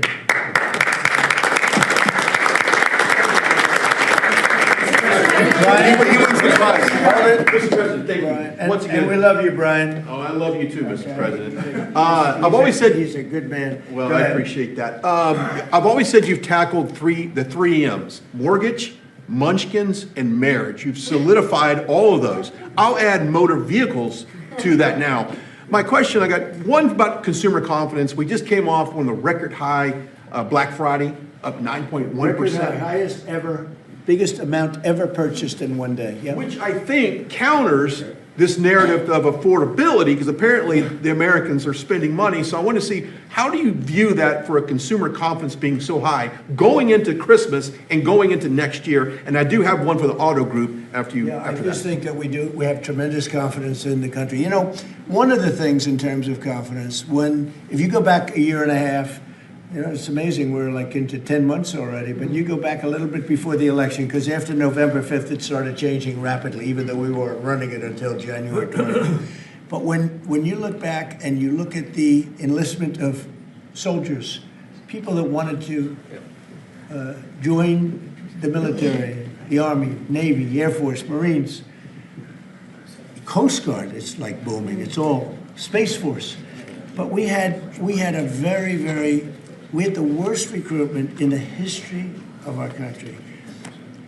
A year later, we have the greatest recruitment in the history. You can't even get in. Getting in is like getting into a top college that you couldn't get in. People want to be in the service now, and that includes the police and firemen and other things. You couldn't hire police, you couldn't hire anybody in the Army or the Navy. You couldn't get people in, and we now have gone from that to record recruitment. We're getting high quality people, amazing people, wanting to be in the military. They have spirit now, you know, call it what you want, but that's part of it. But they have great spirit now. So it's a great thing. Go ahead, ask your second question. Okay, my second question, I've got a lot of close family friends that are in the automotive business, own dealerships all across Southern California. They sent me a question to ask you. There's a thing called a mileage blocker that is installed on vehicles. It's a type of a computer chip which alters the actual mileage driven on the vehicle, so that when you have a leased vehicle that's turned in, they're losing thousands of dollars. They've got to go chase down these manufacturers. What can we do to track down these manufacturers of this illegal computer chip that's really hurting the automotive industry? Have you heard about this? Yes, sir. They're getting built in China, and most of them are coming out of Great Britain, sir. They're being distributed through China, through distributors selling them online through Great Britain. Yes, sir. Wow, that's not so good. What do you think? Don't look at that. Yeah. That's it, yeah. Bernie, do you know anything about that? It works on older vehicles, and obviously, we got to do a better job. Yeah, of I making think sure it's it's at the border. something, I've never heard of it. Very good. We never heard of it. That's pretty good. Mr. President, you released video of that first boat strike on September 2nd, but not the second video. Will you release video of that strike so that the American people can see for themselves what I happened? don't know what they have, but whatever they have, we'd certainly release, no problem. You know, we stopped, every boat we knock out, we save 25,000 American lives. That's right. And Thank you. if you look at our, if you Thank look you. at our numbers, the drugs coming in through sea are down 91%. I'm surprised there's 9% you want to. I don't know who's doing the 9%, but it's down 91, and we're going to start very soon on land, and I'm sure you're thrilled to hear that. Mr. President, on Ukraine, Steve Witkoff and Jared Kushner were there last night with Vladimir Putin. Can you give us an update about those talks? It sounds from what the Kremlin is saying that they're not going to compromise. Can you tell us what you've... I don't know what the Kremlin's doing. I can tell you that they had a reasonably good meeting with President Putin. We're going to find out. It's a war that should have never been started. It's a war, if I were president, we had a rigged election. If I were president, that war would have never happened. It's a terrible thing. But I thought they had a very good meeting yesterday with President Putin. We'll see what happens. It's, you know, when I was in this office and I talked about no cards, I said, you have no cards. That was the time to settle. I thought that would have been a much better time to settle. But they, in their wisdom, decided not to do that. They have a lot of things against them right now. But you have President Putin had a very good meeting yesterday with Jared Kushner and with Steve Witkoff. What comes out of that meeting, I can't tell you, because it does take two to tango. You know, Ukraine, I think we have something pretty well worked out with them. They're very satisfied, considering. But the sad part is, if I were president, no war would have ever happened. They would have had 100% of their territory. Nothing would have happened. It's a very sad situation. So think of this. Last month, 27,000 soldiers. 27. That's like you take a stadium, a football stadium, not an arena, and you cut it in half. 27,000 people died, young, mostly young soldiers, died last month, in 1 month. And that's the only reason I'm involved. You know, we're not spending any money in the war. We're selling to NATO. We're not being ripped off like we were under Biden. Biden was handing everybody everything we had, giving them all the missiles, everything they wanted, free, no charge. So he had no idea what he was doing. They're paying top dollar, full price for everything. Goes to NATO, and then NATO distributes it. NATO pays us. So it's not money. We would all, I think I can speak for everyone behind here. The politicians I know and the auto manufacturers are good people. They don't want to see 27,000 people die for no reason whatsoever. And that's the only reason I'm trying to help. Yeah, please. Mr. President, switching to Venezuela for a second. Have you checked back with President Maduro? I mean, is your pressure campaign working? And do you think, how's he responding to your demand that he leave the country? It's not pressure campaign, it's much beyond that, I think. But I spoke to him briefly, just told him a couple of things. We'll see what happens with that. Venezuela sends us drugs, but Venezuela sends us people that they shouldn't be sending. They emptied their prisons into our country. They sent us killers, murderers. They sent us drug dealers at the highest level. They sent us gang members. They sent us people from their mental institutions. They emptied their mental institutions into our country.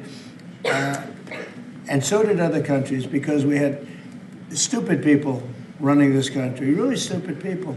And I think probably you had some stupid ones, and you had some smart ones, but there were bad people too. Because not all of them were stupid. You can't cheat on elections like they did and be stupid, okay? Mr. President, did you talk to him a second time or just that one time? What's that? To Maduro, did you speak to him again? No, I didn't. Mr. President, if you do find... When you spoke with Mr. Witkoff and with Mr. Kushner... Last night, did they give you the sense that President Putin still wants to end the war, wants to make peace? He would like to end the war. That was their impression. Now, whether or not, you believe that was their impression. Their impression was that he would like to see the war ended. I think he'd like to get back to dealing a more normal life. I think he'd like to be trading with the United States of America, frankly, instead of, losing thousands of soldiers a week. But their impression was very strongly that they'd like to make a deal. We'll see what happens. Mr. President, the boat strikes, if it is found that survivors were actually killed while clinging on to that boat, should Secretary Hegseth, Admiral Bradley, or others be punished? I think you're going to find that this is war, that these people were killing our people by the millions, actually, if you look over a few years. I think last year we lost close to 300,000 people were killed. That's not mentioning all the families. Have you seen what happens with the families of not only the people killed, the people that are trying to get their son or their daughter off of this poison that they've been fed? I think you're going to find that there's a very receptive ear to doing exactly what they're doing, taking out those boats. And very soon we're going to start doing it on land too, because we know every route, we know every house, we know where they manufacture this crap, we know where they put it all together. And I think you're going to see it very soon on land also. Yeah, please. So to be clear, you support the decision to kill survivors after the initial No, I support the decision to knock out the boats. And whoever's piloting those boats, most of them are gone. But whoever are piloting those boats, they're guilty of trying to kill people in our country. Yeah, please. The House Judiciary Committee has subpoenaed Jack Smith to ask about his investigation of you. I wondered, for a deposition, I wondered if you'd prefer to see that as a hearing so that the American public can see the questions and the responses more easily. I'd rather see it probably at a hearing. Look, Jack Smith is a thug. He's a failed prosecutor. He's a bad man. He's an evil man. He hurt a lot of people. Forget about me. I do this stuff, but I got indicted many times by a guy that they were dismissed. He's a bad guy. He's a sick man. There's something wrong with him, actually. I think Jack Smith is a sick man. There's something really wrong with him. I'd rather see him testify publicly because there's no way he can answer the questions. But Biden knew this was going along. Kamala knew it was going along. And there's a lot of things happening right now that they don't like. One of the things is the auto pen. Everything he signed, almost, with the exception of the pardon of his wonderful son, Hunter, just about everything he signed was not signed by him. He had no knowledge of it. He didn't know what it was. People sitting around the beautiful Resolute desk knew exactly what it was. And those people are guilty, in my opinion, of a major crime. Everything that was signed by that auto pen, the man operating the auto pen, and I'm sure there are more than one because I think some of the people can operate it themselves. Some of the high-level people operated themselves. They would just go in and sign his name with an auto pen onto very important documents, not only pardons, but policy, maybe cafe standards, okay, as an example. Who signed cafe? If you ask Biden what's a cafe standard, he would have absolutely no idea. He'd say, where is the cafe located? The guy didn't know anything. Look, that just shows you what a rigged election can be, but you understand what I'm saying. Thank you. You've had conversations with... I did, with Jensen. Right, so... Smart man. In your conversations with him, have you kind of given a sense of where you are with export controls and the types of chips that NVIDIA can give to China? Sure, he knows very well. He's done an amazing job. NVIDIA, very good. Yeah. Mr. President, when do you expect for phase 2 of the Gaza peace plan to be implemented? And Well, it's going along well. You know, they had a problem today, I understand, with a bomb that went off and hurt some people pretty badly, probably killed some people. They're telling me it just happened. But it's going under. We have peace in the Middle East. People don't realize it. We have tremendous support. 59 countries. There's tremendous support. But phase 2 is moving along. Yeah, it's going to happen pretty soon. Mr. President, did you speak with House Republican leadership about your decision to pardon Congressman Henry Cuellar? And are you concerned that you made a vulnerable Democrat perhaps less vulnerable with that decision? It didn't matter. He's a respected person. He was treated very badly because he said that people should not be allowed to pour into our country. And he was right. He didn't like open borders. He was on the border. You know, he represents a very respected man. He represents the people on the border. And he saw what was happening. And as soon as he made that statement, I then said, I'll bet he gets indicted. And that's what happened. You know, I put out my truth from that. Well, I did a truth. Wonderful truth. We love truth. But what happened is he got indicted for speaking the truth. And his wife got indicted, Imelda.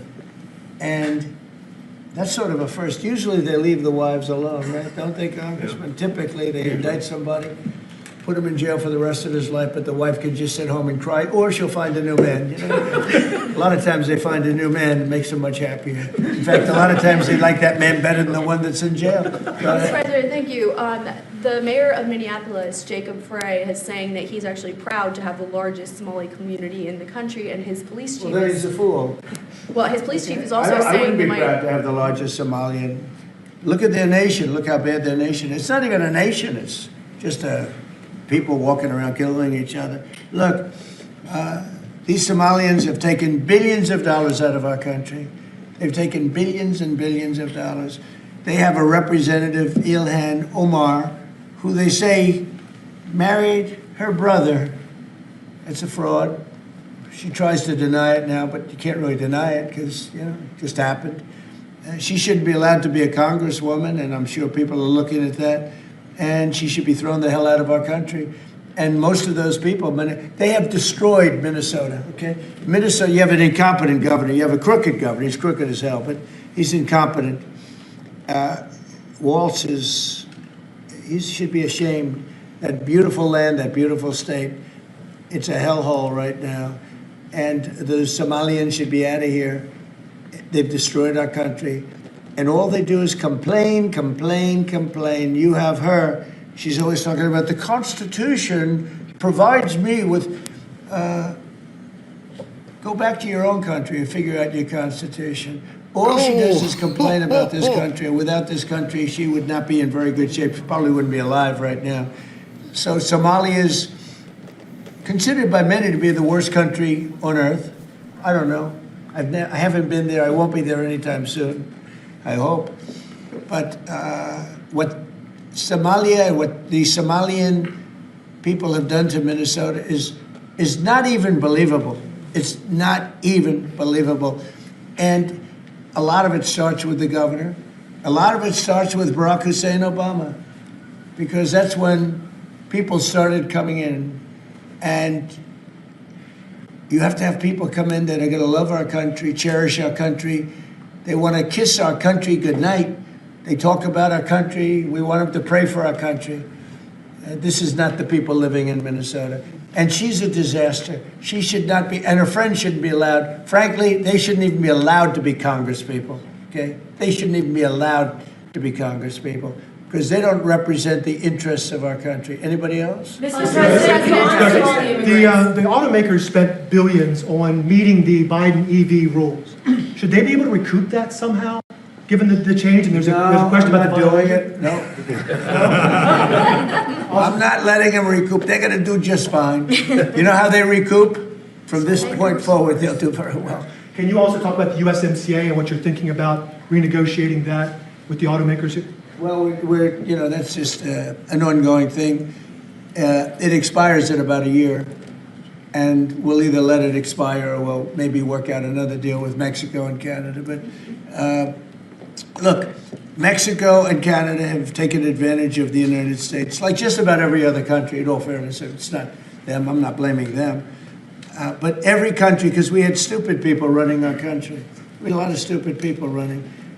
That's why we have $38 trillion in debt. But the beautiful thing about the tariffs is we'll start paying off that debt. The money coming in, they're finding money in our country now that they never knew existed. The other day, $30 billion. Where did it come from? I said, why don't you check the tariff shelf? They said, sir, that tariff hasn't started yet. It doesn't start till January. I said, no, it started 2 months ago. They called back, sir, you're right, it was from tariffs.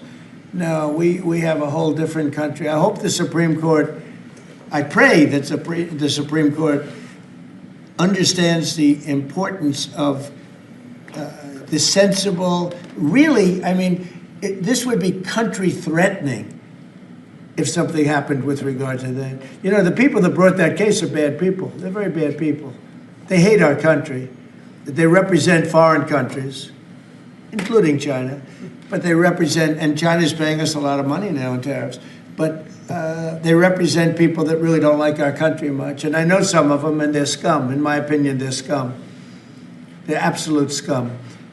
And they're not suing for any good reason. They're just suing to see if they can stop it, because they make money if this country does badly. You know? So, but we're taking in trillions of dollars. We're stopping wars. We have great national security because of tariffs. And then to think that we have to even go and justify this. The reason a lot of these people, I can tell you this, maybe we would have had the political people, we wouldn't have these people without tariffs. The people that are up here from Stellantis and Ford and General Motors, great companies, including this gentleman, they wouldn't be here today if we didn't have tariffs. They'd be building their plants in Mexico and other places. They're leaving Mexico and they're leaving Canada. They're leaving because they ripped off our country. They took our businesses away from us.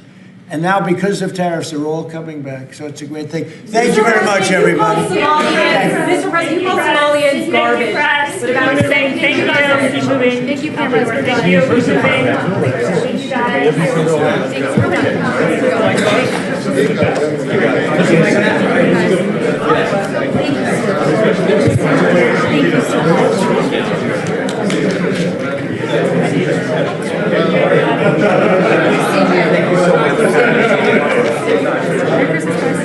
I love that part when they tell them to get out. That's the best.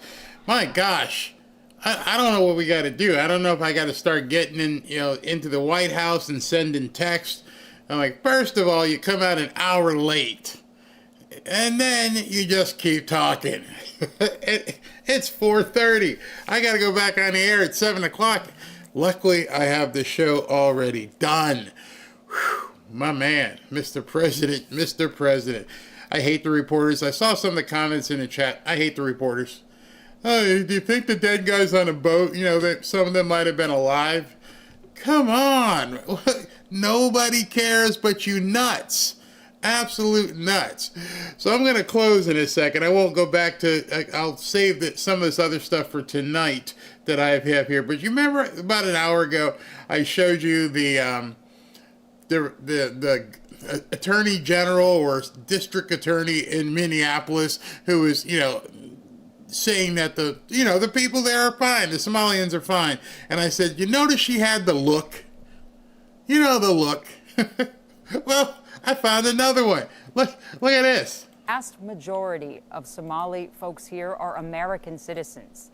They're people who fled war in their country as refugees to start a new life.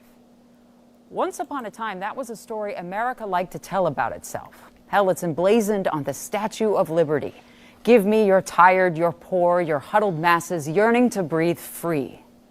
To breathe free. Minnesotans by the thousands cannot tonight. Perhaps sitting in fear, even with legal status, and that their president called them garbage. We'll see you tomorrow night. Take care.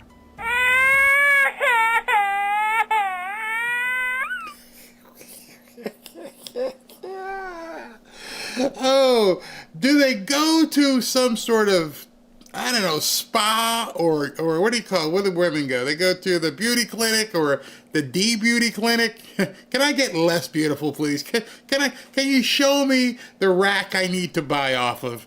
I just don't get it. Somebody's going to have to explain that to me. Where is it? There. Or there. Where is it? Where is she?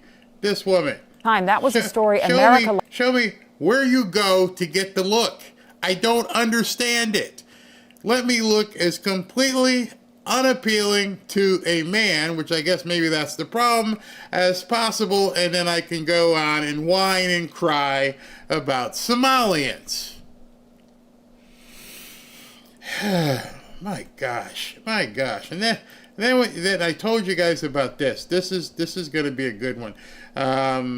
I mentioned to you that the mayor of Somalia, he was talking about what ICE was going to do, and he talks about how it's a non-American, you shouldn't do this because America this, America that, but yet, watch this. Our Somali community. Daman Shabka, Somaliyed Kunul, Minnesota, Garahan, Minneapolis, Waan, Kuji, Janila High. What were you just saying about them? This isn't how we are. This is America. We're not like that. Well, guess what? Where I come from, they speak the language. They don't have to kowtow to people who don't understand and have not assimilated here in America. Wan, Ku, Gereb, Taganahan. Oh, God.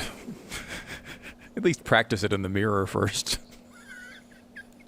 And y'all asked me why I was giggling. You asked me why I giggle. I don't know what other reaction you would have to this crap.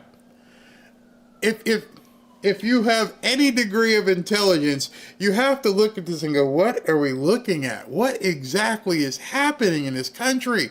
How can this even be possible? It makes absolutely no sense. It's like we went to sleep and woke up in some Alice in Wonderland dream. This is America. These are elected, supposedly, American politicians. And they're going out there and they're kissing the butt of a bunch of people who aren't supposed to be here.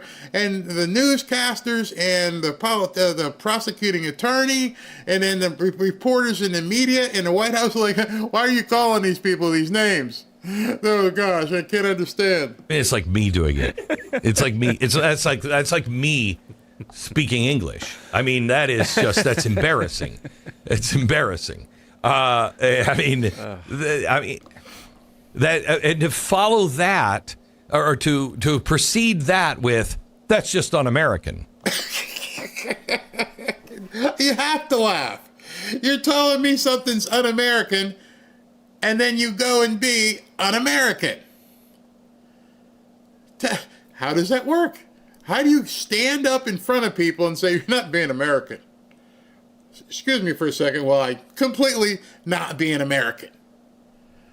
I expect you to assimilate to the Somalis. If you don't know what I'm saying, it's your fault, you ignoramus, you MAGA. You're supposed to understand what I'm saying. We're going to support every member of our community that's un-American. And so to our Somali community, you mean the American community that has been here for decades? Why are you speaking Somalian to them? Why? Have they not melted in? No, because we're a salad bowl. We're not a salad bowl. You want a salad bowl, go over to Europe. Hey, Barry, why are you laughing? Because I can't cry. This is unbelievable. You have to agree. You have to agree we're watching a really, really, really bad movie. I don't know how President Trump puts up with these idiots in the Oval Office. I'm like, you, get out. Go with the people on the boat. You, go with the people from Somalia. Get out. Nobody wants to hear what you are saying. You think these gotcha questions, oh, are they still alive? I don't know. Why don't you ask Obama with the people he nuked? We are so far gone. We are so far gone that if he doesn't get this stuff done, head for the hills. Get some land up in the Smoky Mountains, because this is really, really bad. Your country is morphing into something you can't even imagine.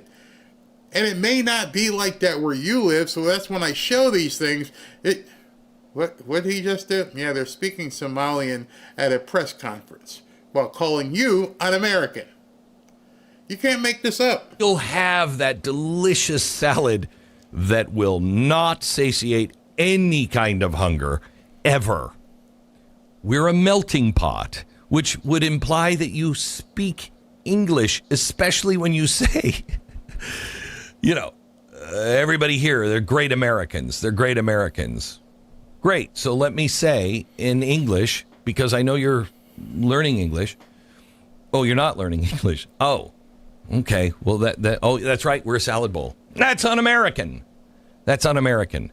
What's actually happening here is 100% all about politics. If he doesn't protect or appear to be on the side of the Somali community, if he doesn't make strong, if he allows feds to come in and mess with the Somali community, even the lawbreakers, he feels he can't win. If you don't have the Somali community in Minneapolis, you're not going to win. How sad is that? How sad is it? And it basically underscores where the Democrat Party is right now and why they are teetering on the brink. Nobody wants what they're selling. I shouldn't say nobody. We just watched a woman in Nashville get like 45% of the vote.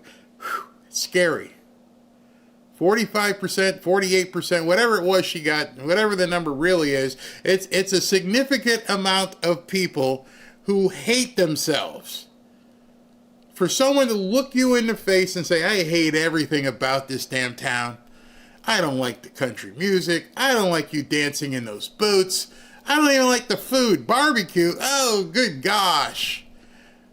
You should be eating, poi or some sort of, gruel with your hands, because that's what Mandami does.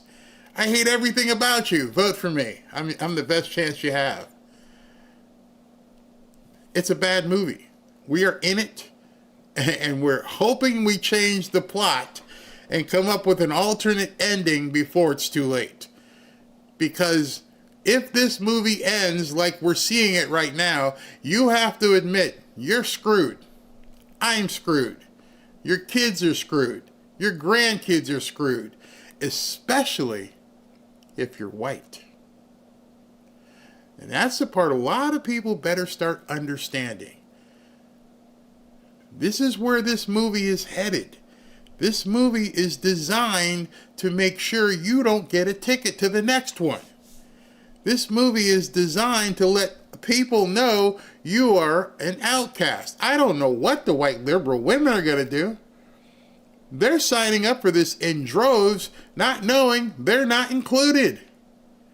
They will not have a ticket to the next movie.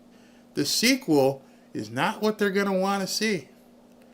I have a video I'm going to show tonight that I can't dare show here, which is about Sharia.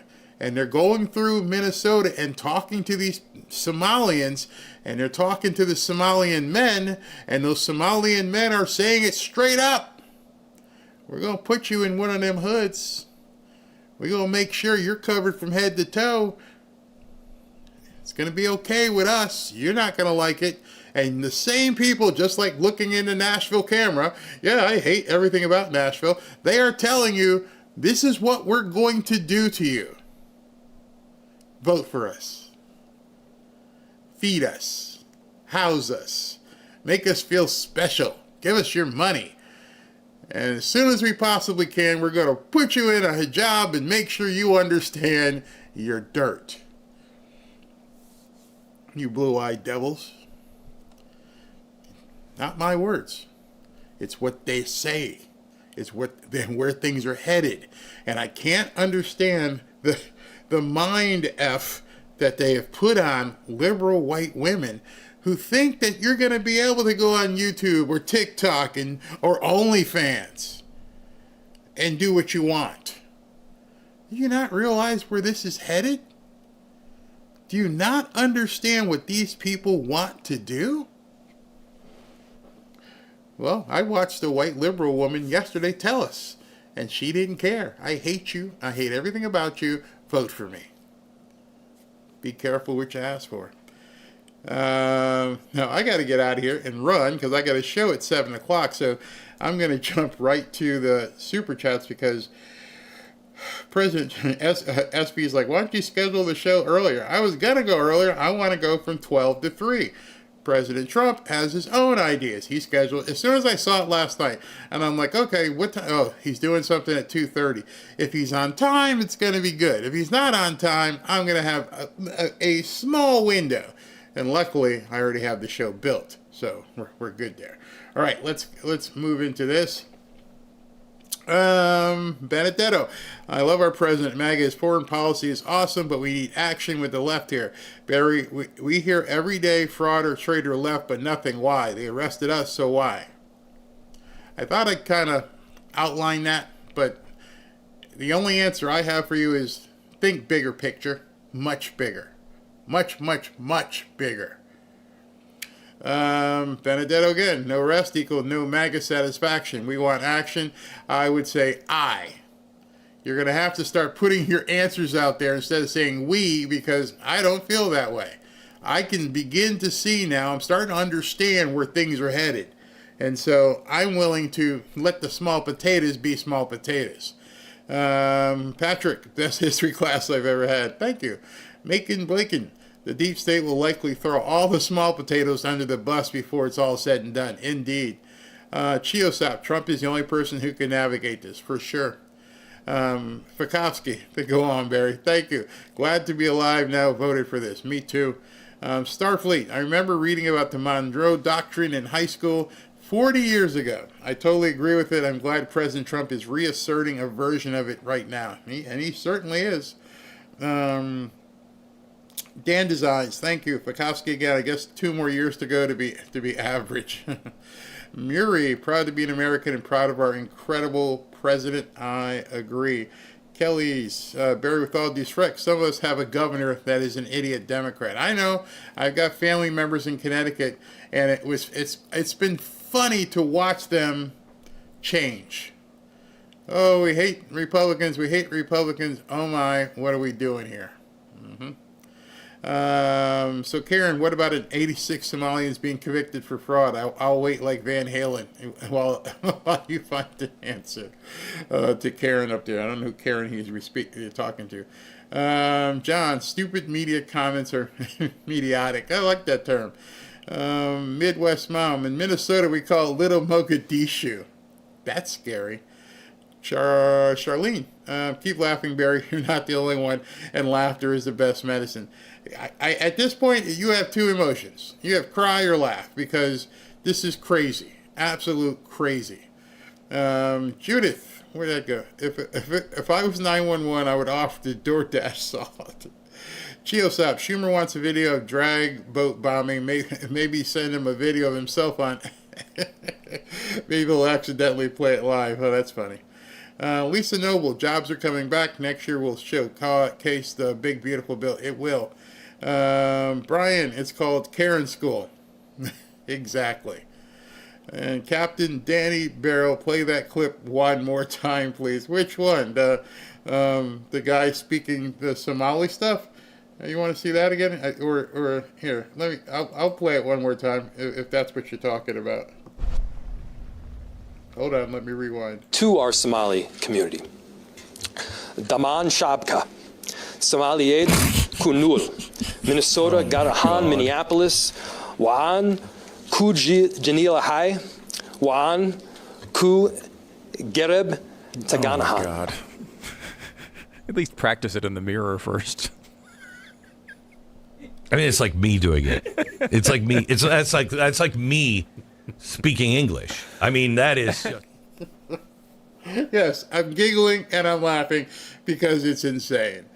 All right, so I got to get out of here. I got to run home, get everything ready. Like I said, I already have the show built for tonight. So 7 o'clock, no matter how much I have dinner, we will be on at 7 p.m. So spread the word. I will see you in a little while.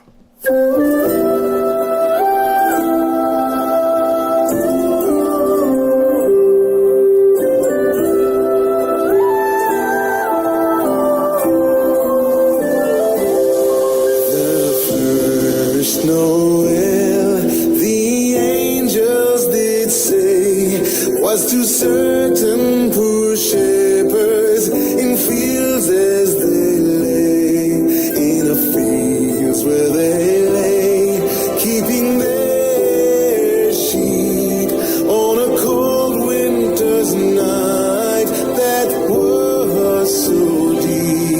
Noel, Noel, Noel, Noel, born is the King of Israel.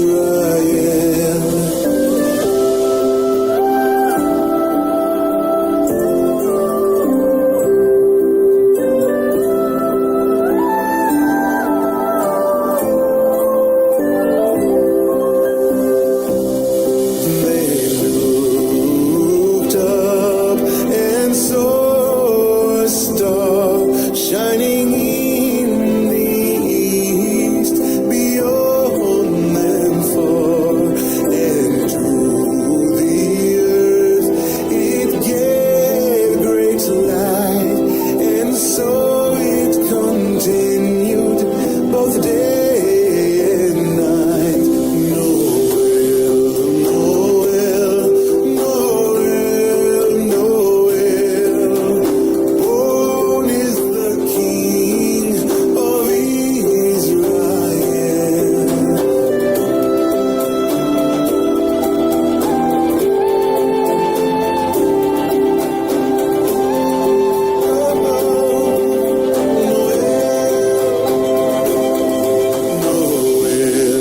Noel, Noel, Noel, born is the King of Israel.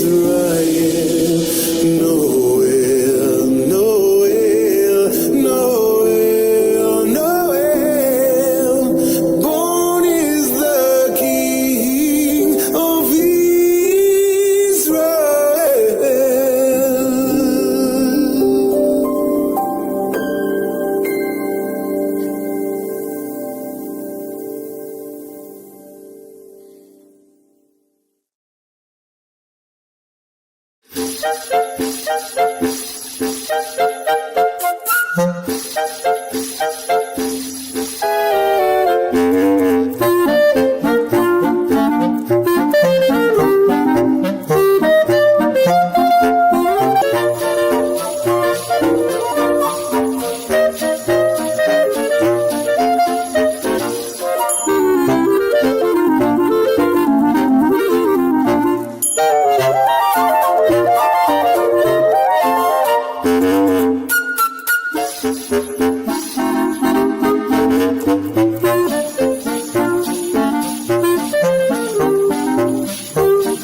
solemn stillness lay to hear the angels sing.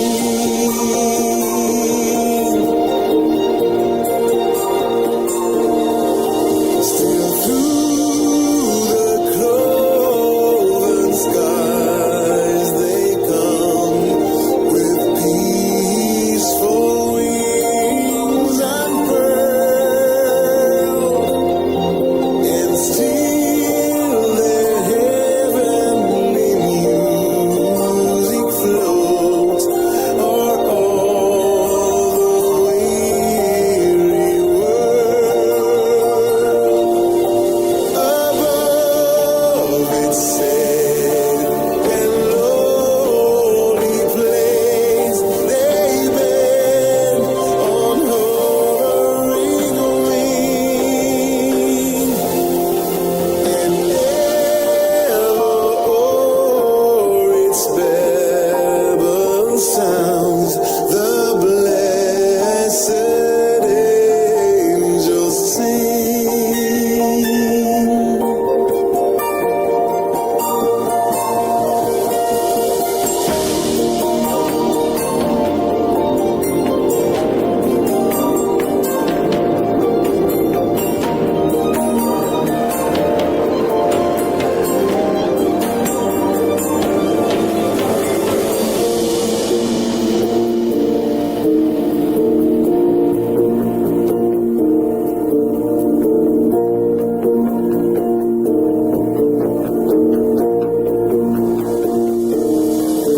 For lo, the days are hastening on by prophets seen of old, when with the ever-circling years shall come the time foretold,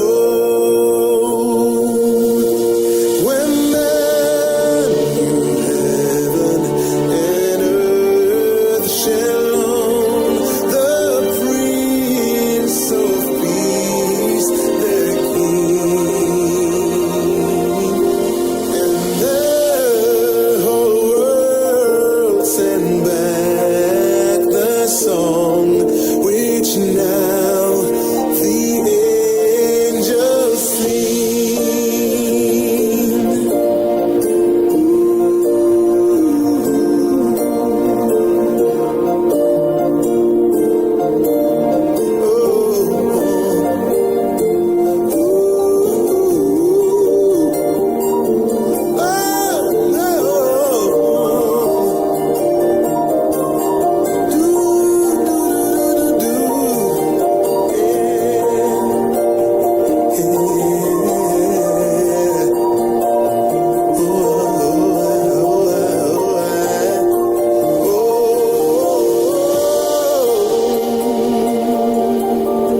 and heaven and nature sing, and heaven and nature sing.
I ask thee.